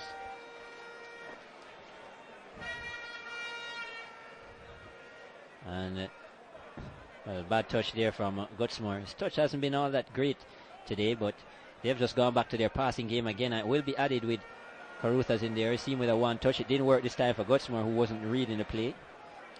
Just a correction. Understand that Newton Henry, and we'll check that in a short while, that scored the goal for Steths for Glenmuir rather, in the 2012 final. and not Zane Reed. So, both teams have made substitutions. And this one is cleared it down towards Malik Palmer. Clarendon College, they have won back-to-back titles though, and that was in 1977 and 78. And again, 78 was the year of the World Cup. Exactly. So they've won in 78, which was a World Cup. They've won in 94, which was a World Cup. They've won in 98, which was their last title. That was also a World Cup. So this will add to that if they complete victory today. And they're also winning in this one. I don't think that it's completely done and dusted just yet. A goal for Steths certainly would create some nerves in the Clarendon College team. Here's McCullough being penned in by Collins. And as it stands, Steths, they're down to 10 because Chris Andrew Dixon has not been able to shake off that knock just yet. And he's still on the stretcher, as we see there. Good work by our cameraman. And, well, really would be a big blow if he's not able to return. Seems like he's even struggling to get up there. It doesn't seem very comfortable. He's obviously in some pain. Got a knock at the end of the first half as well. Long range effort again, this time from Coleman. Doesn't carry the same quality as that from Zane Reed earlier in the contest.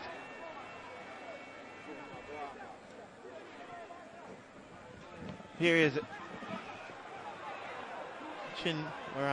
Dixon, or Lindsay it was, who lost it, and Dixon is back up trying to shake off that knock, and he's moving gingerly. Steths, of course, would have played a few more matches as well than Clarendon College. I don't know if that would have taken a toll on the legs as well. Clarendon College went out in the first round of the Super Cup, and that was to Holy Trinity on penalties. It was no luck with the penalty shootout. Does Clarendon College. They lost in the Ben Francis Cup, they lost in the Super Cup, both on penalties. So they went out in the first round there. Steths made it all the way to the semi-finals, and Steths beat them in the semi-finals of the Ben Francis. So a few more games, a few more wear on the legs, as we see Dixon there. Well, getting some ice to the hip region. And they could be caught cold here again. This one is at the back post over the head of Zane Reed, who turns and chase. Now they come again. It's fizzed in with pace, away by Gale. That was a serious delivery from Knight. Now back to Malik Palmer. He has Campbell available.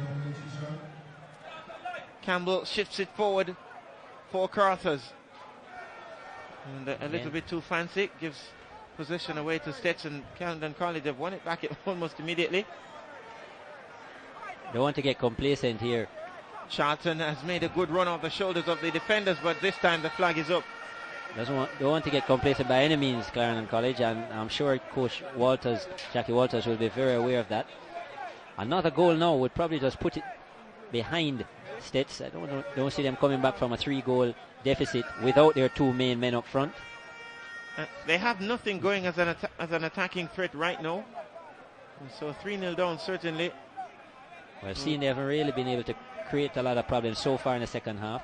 And Steths have been forced into a change because Chris Andrew Dixon unable to return. Romario Allen will play out the remainder of the contest.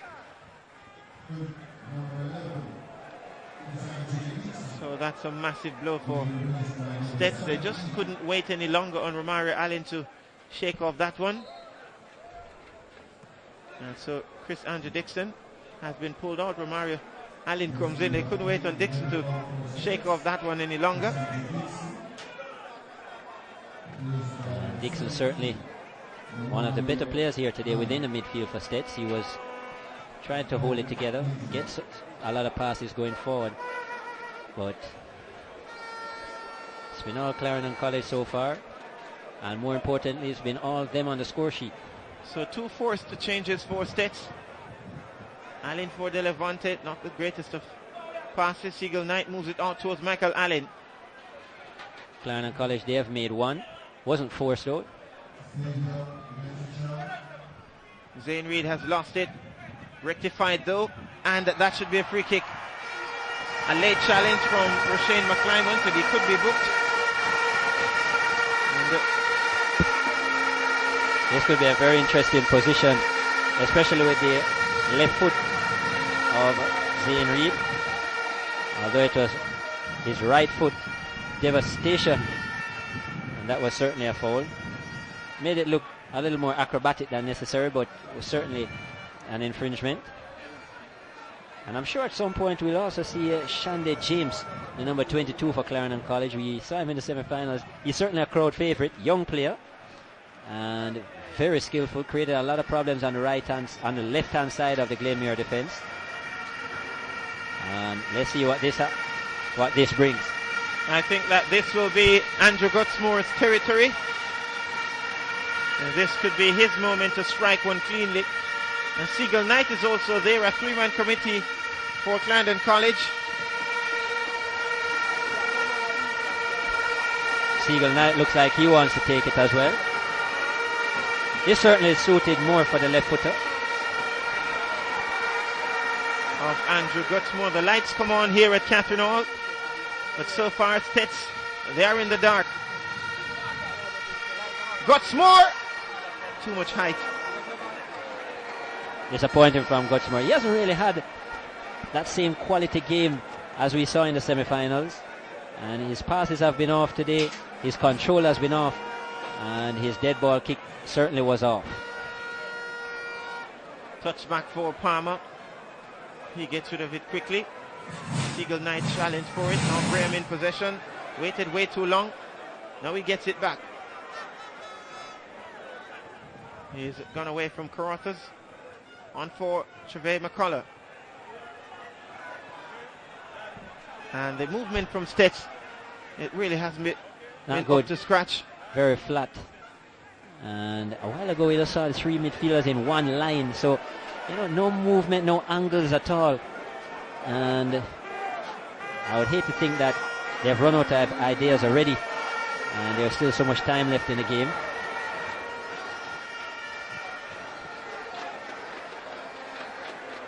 And this is where Clarendon College need to make them pay further.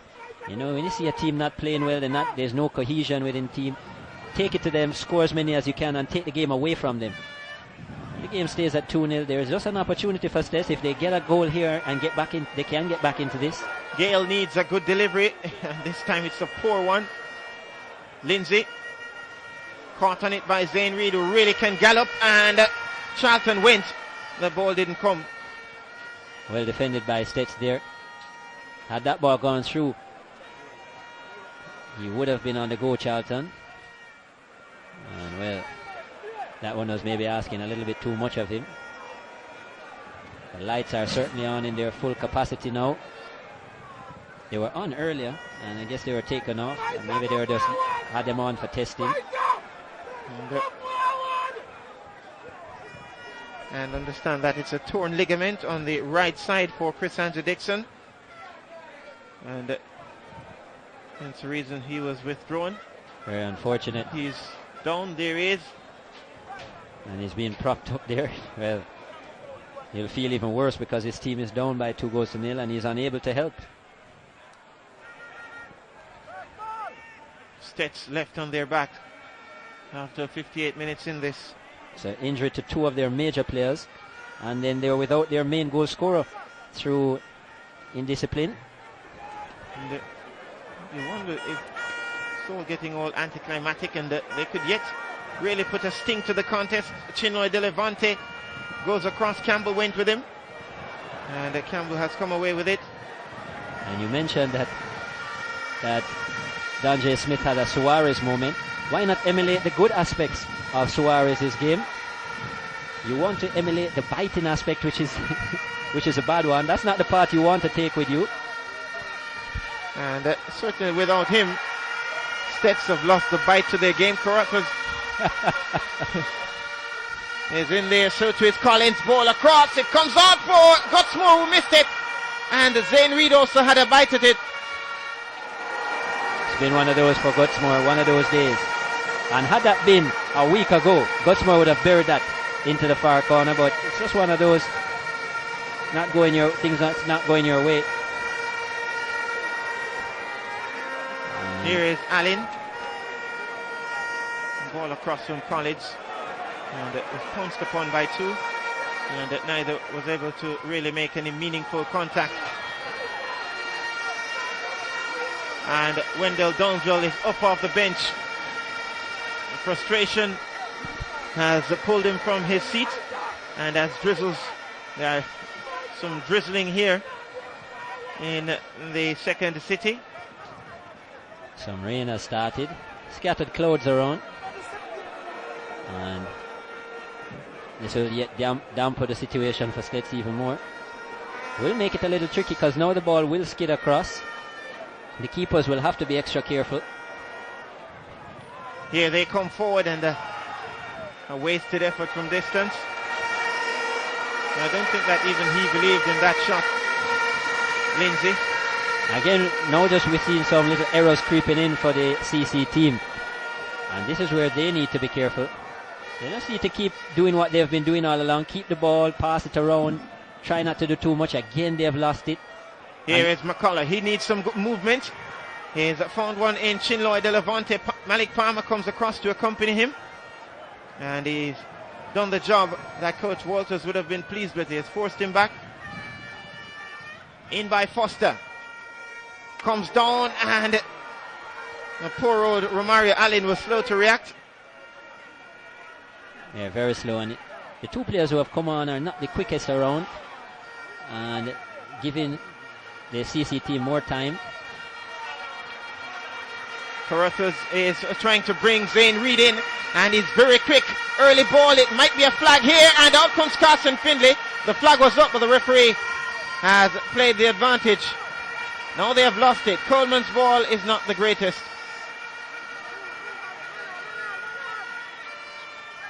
Now Graham. Long one. And across comes Campbell to intercept. And so 61 minutes of the Dacosta Cup final played. Touchback for Graham, lunging tackle. And that was sensible defending there by Campbell. Just realized that the Steths player had already committed himself, and then just allowed him to make that touch and won the throw, relieve the pressure. And in the meantime, with the rain coming down, they've decided to change the footwear of goalkeeper Eric Edwards. His handling wasn't the greatest in the first half, and they really wouldn't want any to slip. And here, Coach Downswell, it's easier said than done. He's instructing his players to try and find a way, and as it stands, Clarendon College, they're just really waltzing towards this Dacosta Cup title. Wasn't true, but as I mentioned, you don't want complacency to set in, and we've seen the last 5 or 10 minutes they've given away the ball a lot. They've looked a little bit slouchy in the defense, and just need to be careful. I'm sure that's one of the things that Jackie Walters will point out to them. You don't want to give Steths even a hint that they could get back into this one. And Steths certainly not short on confidence generally throughout the season. They have performed well. They have titles behind them. They have been winning a lot of football of recent. And one goal can certainly change the momentum. And we have certainly seen what momentum in sports can do. All they need to do is believe. And Onanda Collins is going to come out the number 8 for CC. And he's being replaced by Kavon Cassels. Not a bad crowd here at the Capinol complex. And it's the blue side of Clarendon that is celebrating as it stands. The red half of it came here in 2012, and they also left celebrating against the St. Elizabeth Technical. And here, Clarendon College, under the leadership of the very same individual, Coach Patrick Jackie Walters, has taken a really, really good hold on the game with a 2-0 advantage.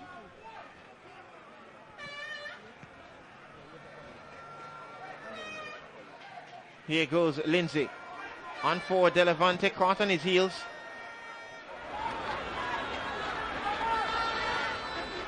And Trevor McCullough evades a few nibbles at his heels. Here is Genus. We haven't seen much of him in the game, and it may be when the occasion has demanded it. They just haven't come to the party. Gutsmore looking for Charlton, and that was spotted. Carthers back for Campbell. Now Coleman shifted out towards Allen. Zane Reid, the double goal scorer.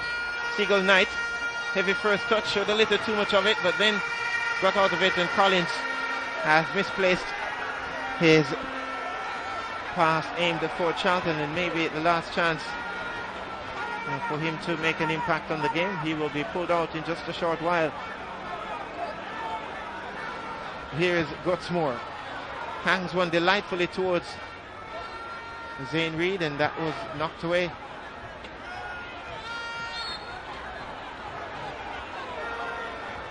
And a rather dramatic fall there from Chinnoy Delevante. Kick taken early.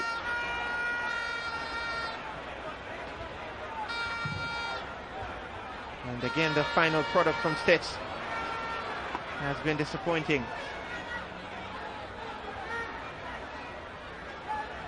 And Foster was looking for something out of that. He didn't get it. Maybe one of the players that Steths need to come alive is that man, Trevane McCullough, in the middle of the park. We've seen where he has these game-changing moments about him. He scored a brilliant goal in the final of the Ben Francis, and he might be one of the players that just need to come alive a little bit more. That change is finally going to be made by CC. The man Collins out and the man Cassels will be coming in. So still haven't seen that man James, Shande James.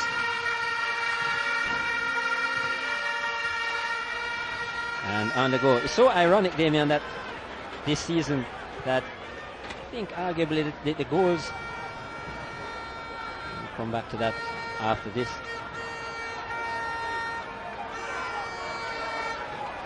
And probably the best goals we've seen this season, the top goals have come out of the Dacosta Cup, which is strange. And I think we have noticed that the best keepers have also come from the Dacosta Cup. And over the years, we have seen where our top national keepers have actually come out of the rural areas, have come out of the Dacosta Cup. You know, names like Donovan Ricketts, Warren Barrett, Aaron Lawrence. This is nice, the work, and this time he couldn't get any real purchase behind that shot. Romario Allen. A nice little link-up play there. So the Dacosta Cup with the arguably the better goals against the best keepers. However, the Manning Cup probably has the best attackers. Without a doubt, I think some of the best attacking players are from the Manning Cup. And that's maybe the ironic thing of it.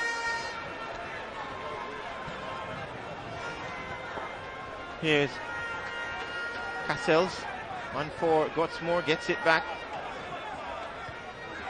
on towards Allen, and this is what Clarendon, as we have been pointing out, they have really done well in ensuring that the Steths players cover a lot of ground. Yes, certainly. And we did mention that Steths have played more football, so their legs will have had more wear and tear. And we've seen that so far. They have had 2 injuries already. And McCullough's ball is behind Lindsay, and more time on the clock eaten up here. Exactly, and Clarendon College have not done it as well in the second half as they did in the first half. They're probably taking their foot off the gas a little bit, which probably is not the right idea. And probably would want to score at least another one before they try and do that. but they haven't moved the ball as well. We haven't been seeing this left and right play and this constant forward thrust. In fact, they've been in the 18-yard box very rarely so far in the second half.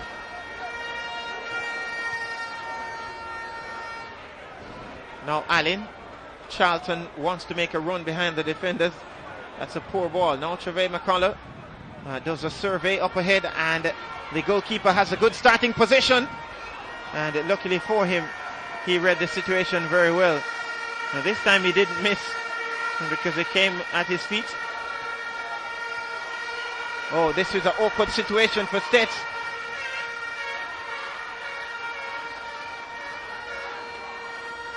Here is Trevor McCullough. I think that he's been the lone ranger so far for Steths. He has really tried. Seagull Knight for Zane Reid. Allen comes up in support. Instead he goes for Charlton. And this time the flag again cut short his run. Did a good job in the first half, Charlton, of staying on side. As we see Coach Rambo Weatherburn, he's certainly under the weather. Bereft of ideas in the 70th minute. Just can't see a way back for Steths in this one. But all they need is a goal to start with. And it doesn't look as if they will get one from anywhere. Here is Delevante trying to squeeze one through for Lindsay.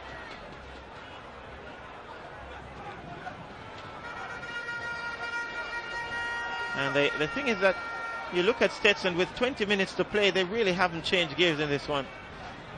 And we just haven't seen anybody who's look like they have another gear, Damian. That's a point. The forwards that have come on, they're not the quickest. They're not really stretching the Clarendon College defense. We don't see those diagonal runs. Look at it now. They're very static. It's a straight, you could almost draw a straight line between the four of them. And here they come. Lindsay's ball, deflection, takes it behind, corner kick. And Campbell got across there to deal with it. Keith Wellington might be a little bit more encouraged by that. Well defended in the end. The cross came in. It was a good move down the left-hand side and played out for a corner. Let's see if Steths can create something here. We'll see the replay again. Ball played in, well defended, good toe. Here comes the delivery. And a last touch might have come off someone in yellow. And that's confirmed by the flag of Omar Mills. Wasn't a bad delivery from the corner. And there were two Steths players climbing for it. None of them, well, one of them did get a touch, but it wasn't a good enough touch to take it towards the goal. And the chance is very far and few and far between, I should say, for the Steths team in the entire game. Here they are coming again with Chinloy Delevante, and he can't sort himself out quickly enough. And Carthers takes Clarendon College forward with the help of Charlton. Back inside for Carthers, heavy second touch, and that has gotten away from him. A little too heavy with the right foot. Was the right idea. Nice ball played back in by Charlton, and had he just cushioned that Carruthers, he would have been free onto goal. That's a nice ball from McCullough out towards Lindsay. Across comes Allen, and as usual efficient. Now Forrest hangs one towards 3, knocked down for Delevante. Poor first touch, and a free kick should go to Clarendon College.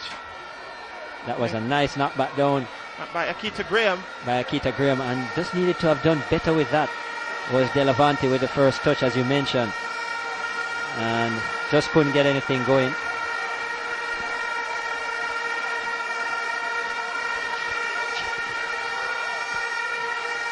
But free kick here. We see the effort here. Well, right foot going in a very protected area, and that couldn't have been a comfortable blow.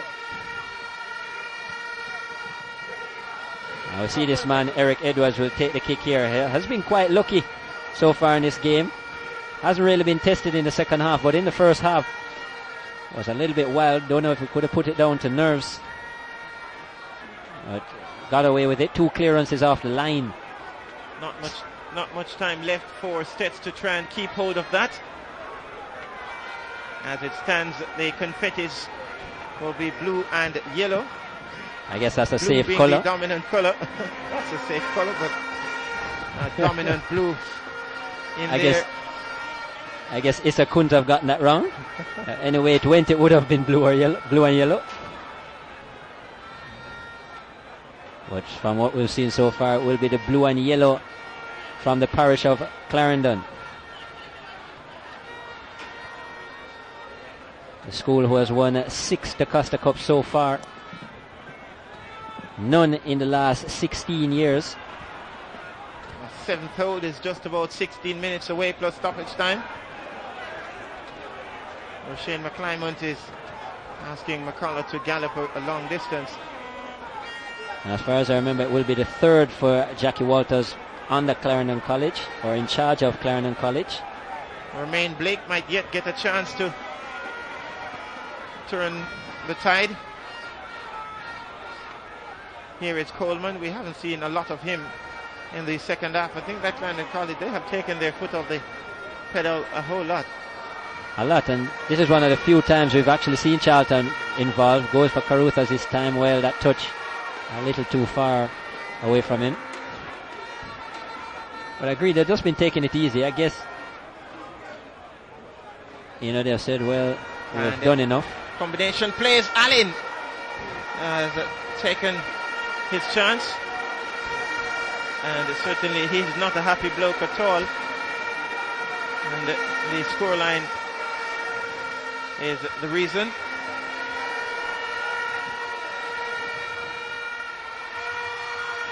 Here comes Knight.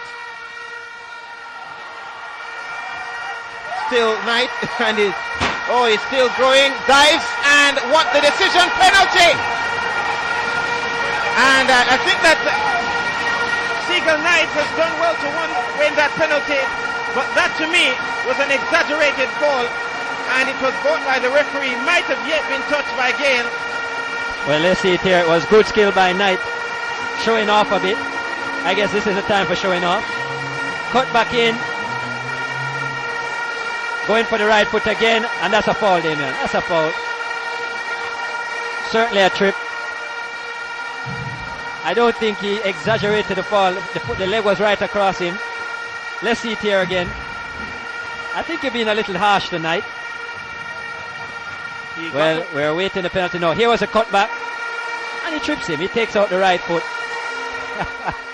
And I know Damien believes he should have been stronger, but took away the right foot. There was contact, and it is Seagull Knight who has brushed himself off to give Clarendon College a 3-0 advantage, and their first Dacosta Cup title in 16 years. When they last won it, these were kids.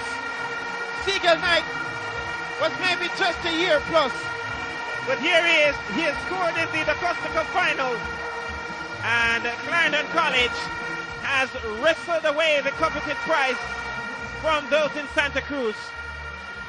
That's it for Clarendon College. That's it for Steths. I don't think they'll be finding a way back with just 14 minutes to go and a 3-goal deficit. And good skill by Seagull Knight. He's had a good game and well placed into the far triangle of the goal of St. Elizabeth Technical. And Carson Finlay, well beaten, well taken penalty. 3-0 for Clarendon College and a well deserved lead. Game done and dusted. Title won. It might yet be not by a 3-0 margin, but certainly it will be heading to Clarendon, and it is Jackie Walters who last took it there, and he's the man who will be taking it back, albeit with a different school. And a Seagull Knights' 9th goal of the season.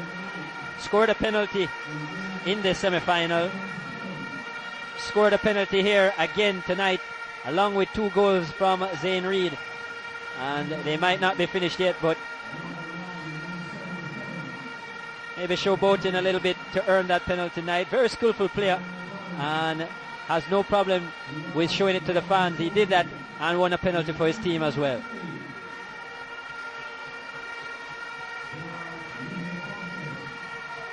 Here is Romario Allen. Oh.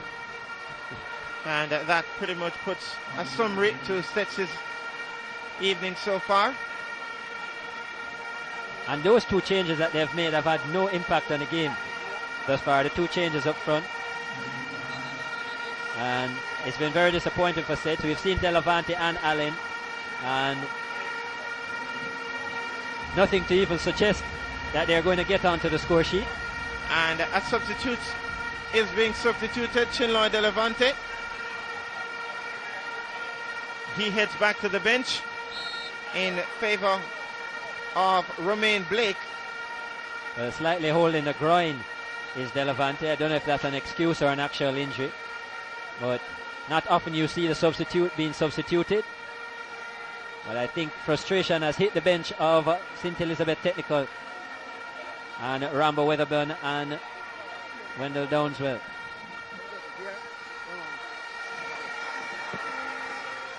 Gutsmore's early ball is being chased by Charlton, who again is flagged offside. It's been quite a few times he's caught by the offside trap in the second half. Yeah, well, we praised him in the first half for staying on side quite a bit. He was timing his runs very well. I don't know if it's a fatigue setting in here, but he's been offside 3 times in quick succession.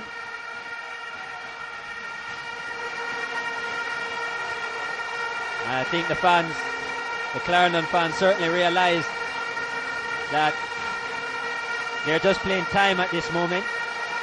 Just about 10 minutes to go, and it seems that Clarendon College will be lifting their 7th Dacosta Cup title.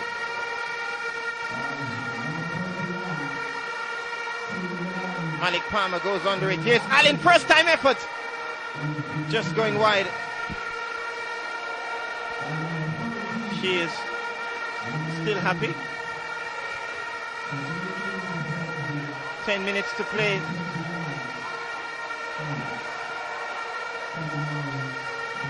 He's a happy man.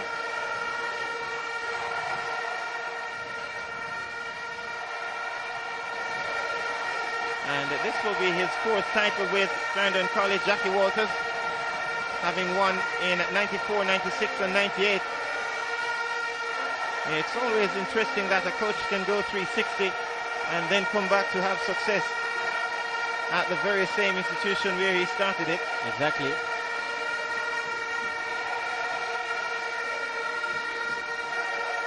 Here is Lindsay. And Jackie might have heard earlier when I said that he had 3. He said, well, I need to change that number. He will be adding a 4th.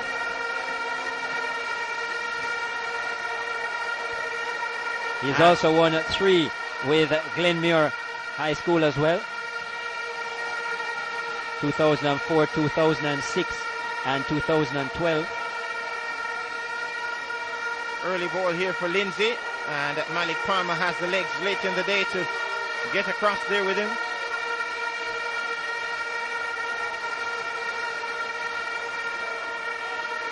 So the champions being thoroughly beaten here, and this is the first time in the last 4 finals that we have seen more than, or rather this is the second time in the last 5 finals that we have seen more than 1 goal winning the game. Steths, they rolled over Garvey Maceo by 4-1 in the last final, and here they are on the wrong end of a 3-goal deficit. Yes, that situation a while ago was similar kind of defending to the second goal that Steths conceded.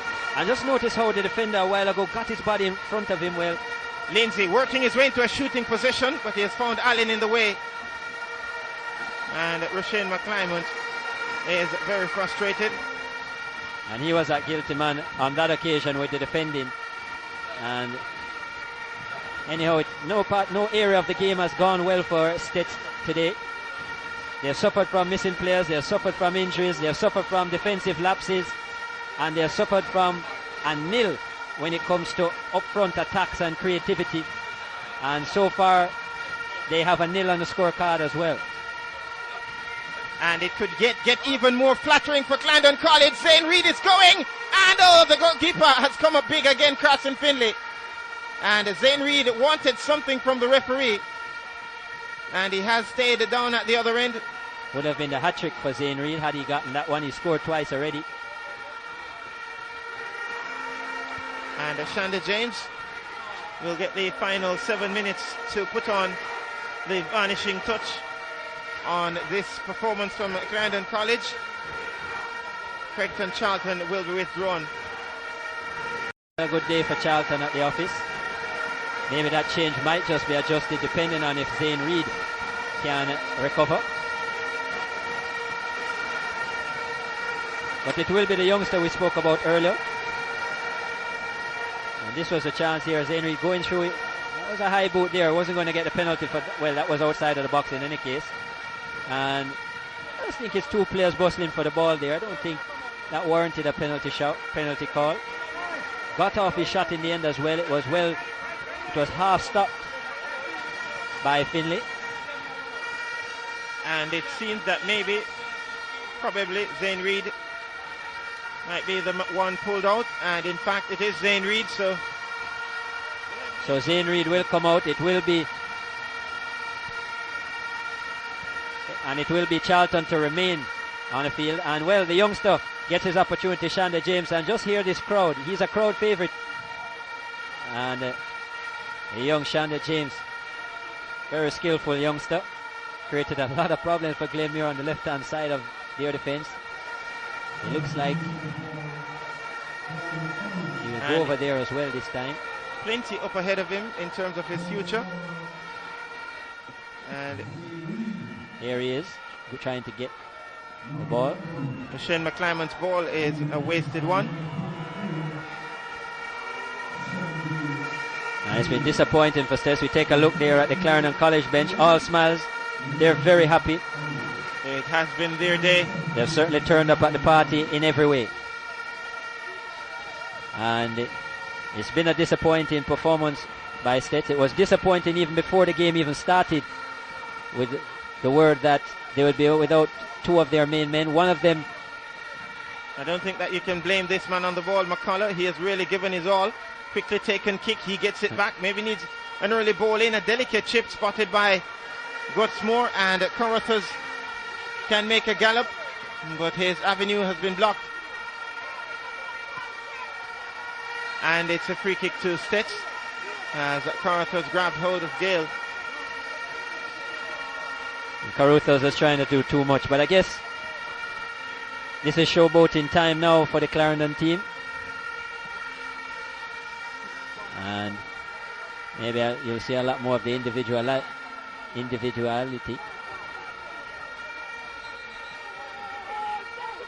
And so Steths meekly surrendering their Dacosta Cup title out in the West.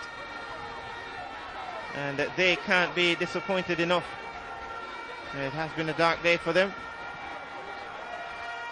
And it will be Clarendon College, as we mentioned, who will take on Jamaica College in the Olivia Shield, and I think that might actually be a very interesting matchup, Damien. Certainly. Very similar styles, Clarendon College and JC.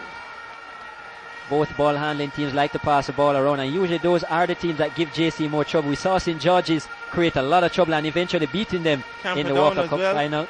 We saw Camperdown against them, and here we saw Cornwall College really giving them a good run. That's right, that was an excellent game, in fact. That was in the Super Cup, the first round, and that match I expected to be a cracker with Clarendon College. Here's McClymont. He normally wins almost all the aerial balls. But Steths, they will be disappointed, but they still had a reasonably good season. They have lifted the Ben Francis Trophy for the fifth consecutive time. They got to the final of the Dacosta Cup, and they got to the semi-final of the Lime Cup. Allen could make the scoreline a little less convincing, but then he was crowded out by two. Here's Roshane McClymont under pressure, looking for the call. Didn't come. Well, we heard a whistle a while ago, but it wasn't the one from Leon Brown. Here's Shanda James on for Charlton, whose ball was disappointing. Tried to send James down the line, and it went all wrong. He played a reverse pass in the end. Lindsay for McClymont, just behind Blake. Well, McClymont has relinquished his defensive duties. He looks like he's playing at top of the midfield now. Here is McClymont is hustling. Good challenge from Campbell. And even with his best efforts, they won't be getting back even in this game. Long throwing. And Eric Edwards stretching late in the day needlessly. But just a minute and a half plus stoppage time standing between Clarendon College and a 7th hold on the Dacosta Cup title. Leading it 3-0, and it could be 4! Oh, brilliant stop from Carson Finlay. And Creighton Charlton got in there via another defensive lapse. Very good save by Finlay. And good awareness, good attacking awareness by Charlton to continue the run, just in case we see it there. And having made it, should have really finished it better. Maybe should have lobbed Finlay with that, with a delicate right foot touch. Inside he tried to go to the left of him, and Finlay was up to the challenge and saved the blushes of St. Elizabeth Technical. Here is Charlton has spun away, and James is just trying to creep in behind and selfishly. And Charlton never released him. But now Seagull Knight via a quick free kick has. Here is James, ball across the defence. Picked up by Finlay. I'm not sure if that was a cross or a shot from James. That might have been his first touch of the game, in fact. Was his second touch. And so 4 minutes of time tagged on. I'm not sure that Steths would have wanted those 4 minutes. I think they have seen enough for today.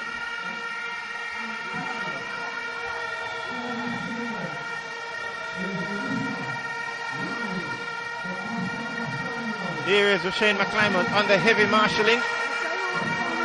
He has stayed strong. Ball in from McCullough. Away by Carruthers. Gale for Clark. Clark away from James. Still Clark going. And tries to put it in. And it's out via deflection from Malik Palmer.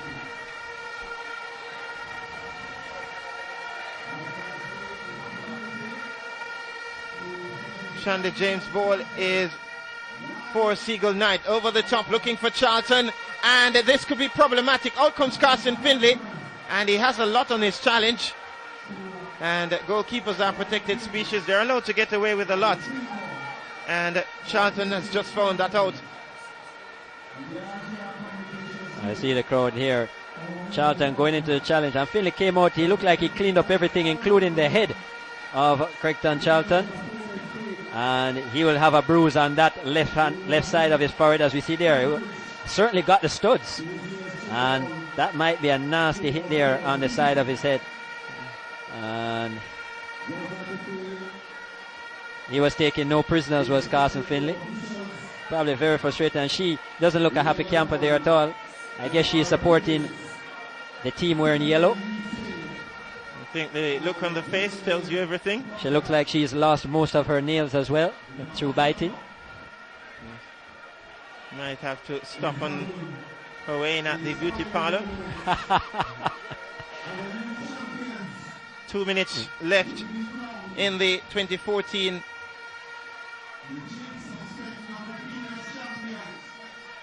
Dacosta Cup campaign. I must say kudos and congrats to both teams as well, who, in terms of their supporters, and both teams would have had to have travelled very far. Both are South Coast teams, and they've come all this way, the supporters, to support both of their teams. They have filled the grandstand, and that's been great to see. And that's been something that has been consistent in all the schoolboy competitions this year. The support for these schoolboys has been immaculate, from both past students, current students, parents, and teachers and so on. It's really been a positive note. Good job by Issa, by the schools, and by Lime.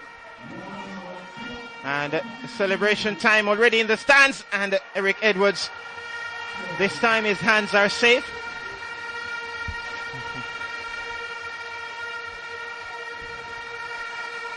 And just about a minute to go.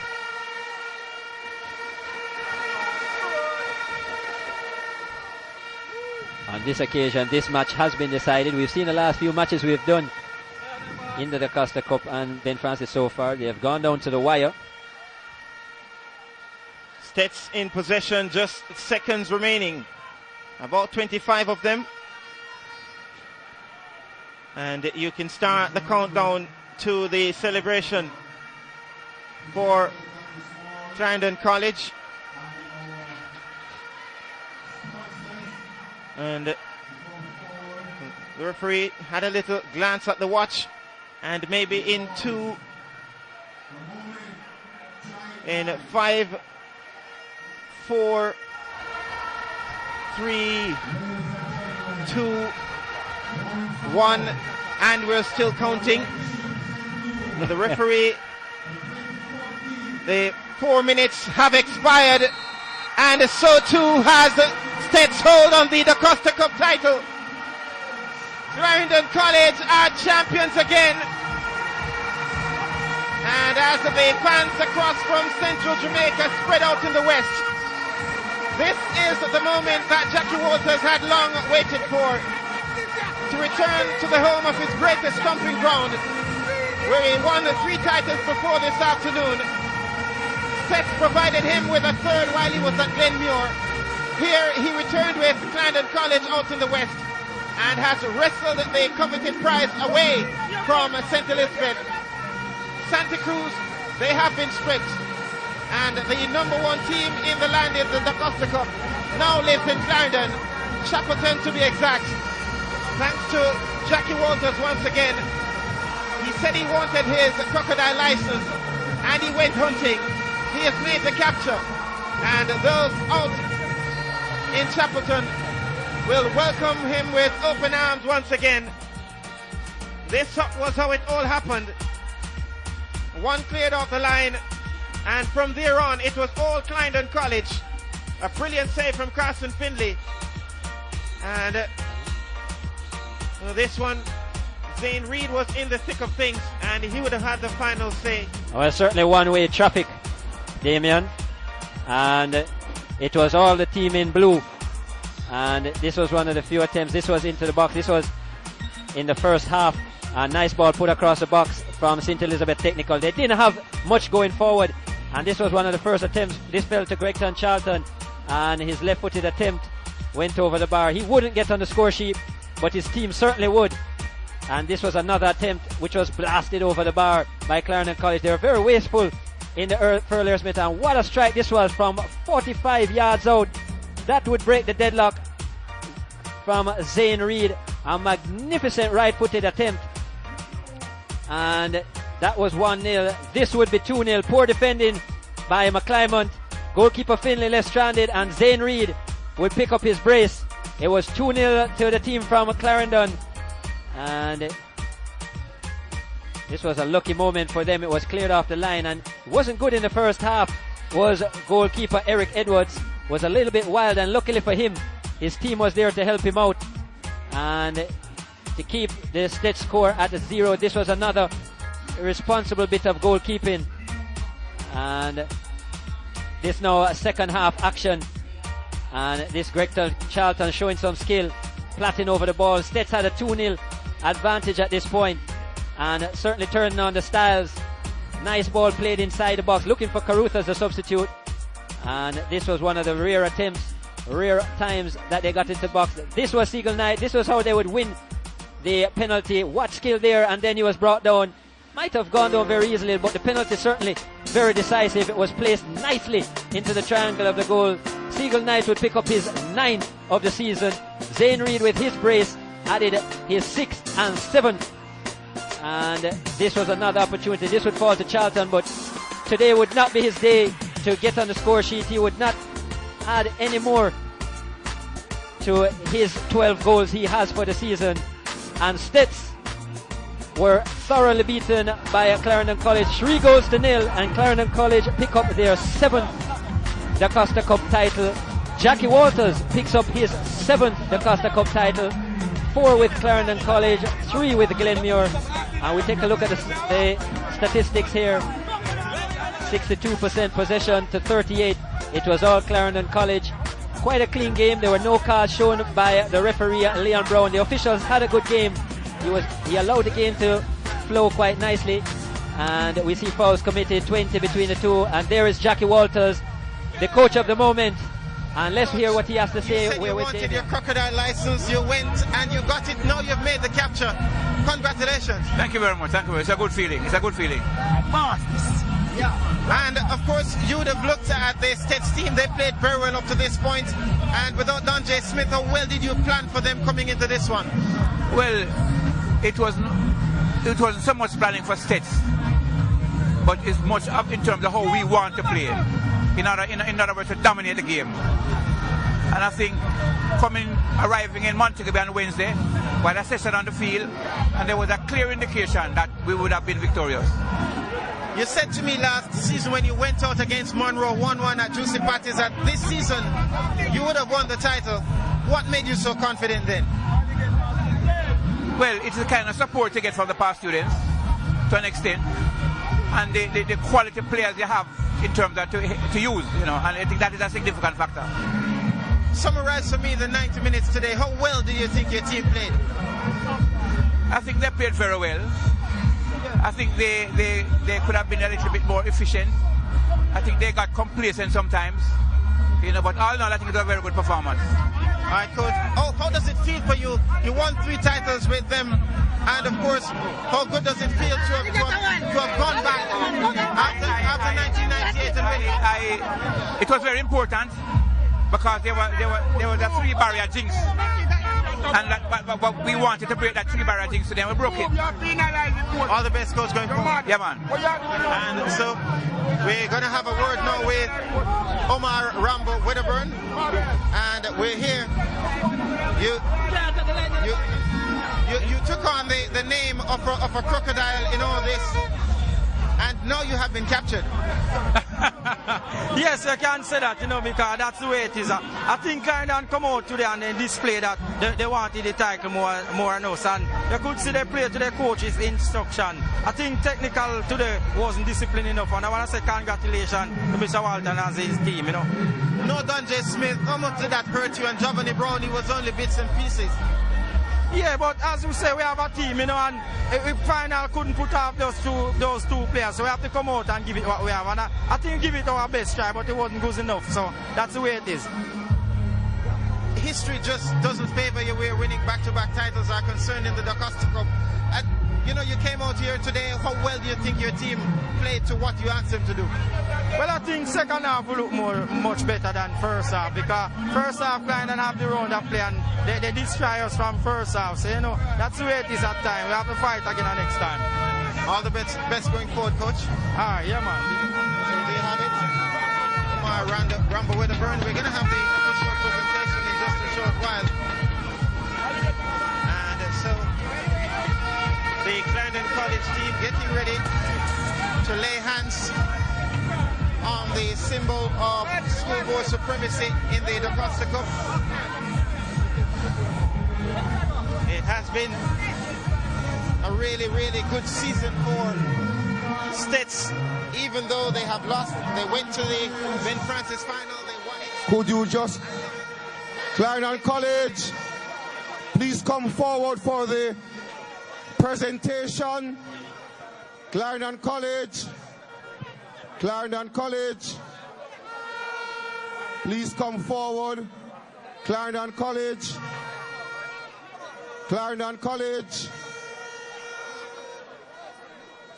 Mr. Palmer.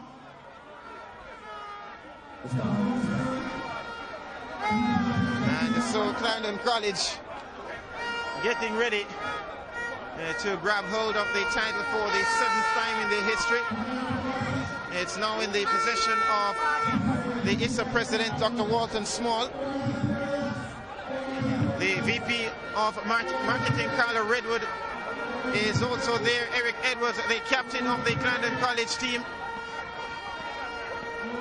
is the one who will first lay hand on the Holy Grail.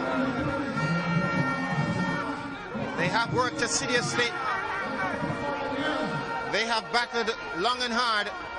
The hours in training, the kilometers covered across Jamaica to go and play games here and there. And they traveled out west and they have conquered the best team in schoolboy football in the rural parts of Jamaica. And so Clarendon College, they won it in 77, they won it in 78, and under Jackie Walters they won it in 1994, they won it 96, they won it 98.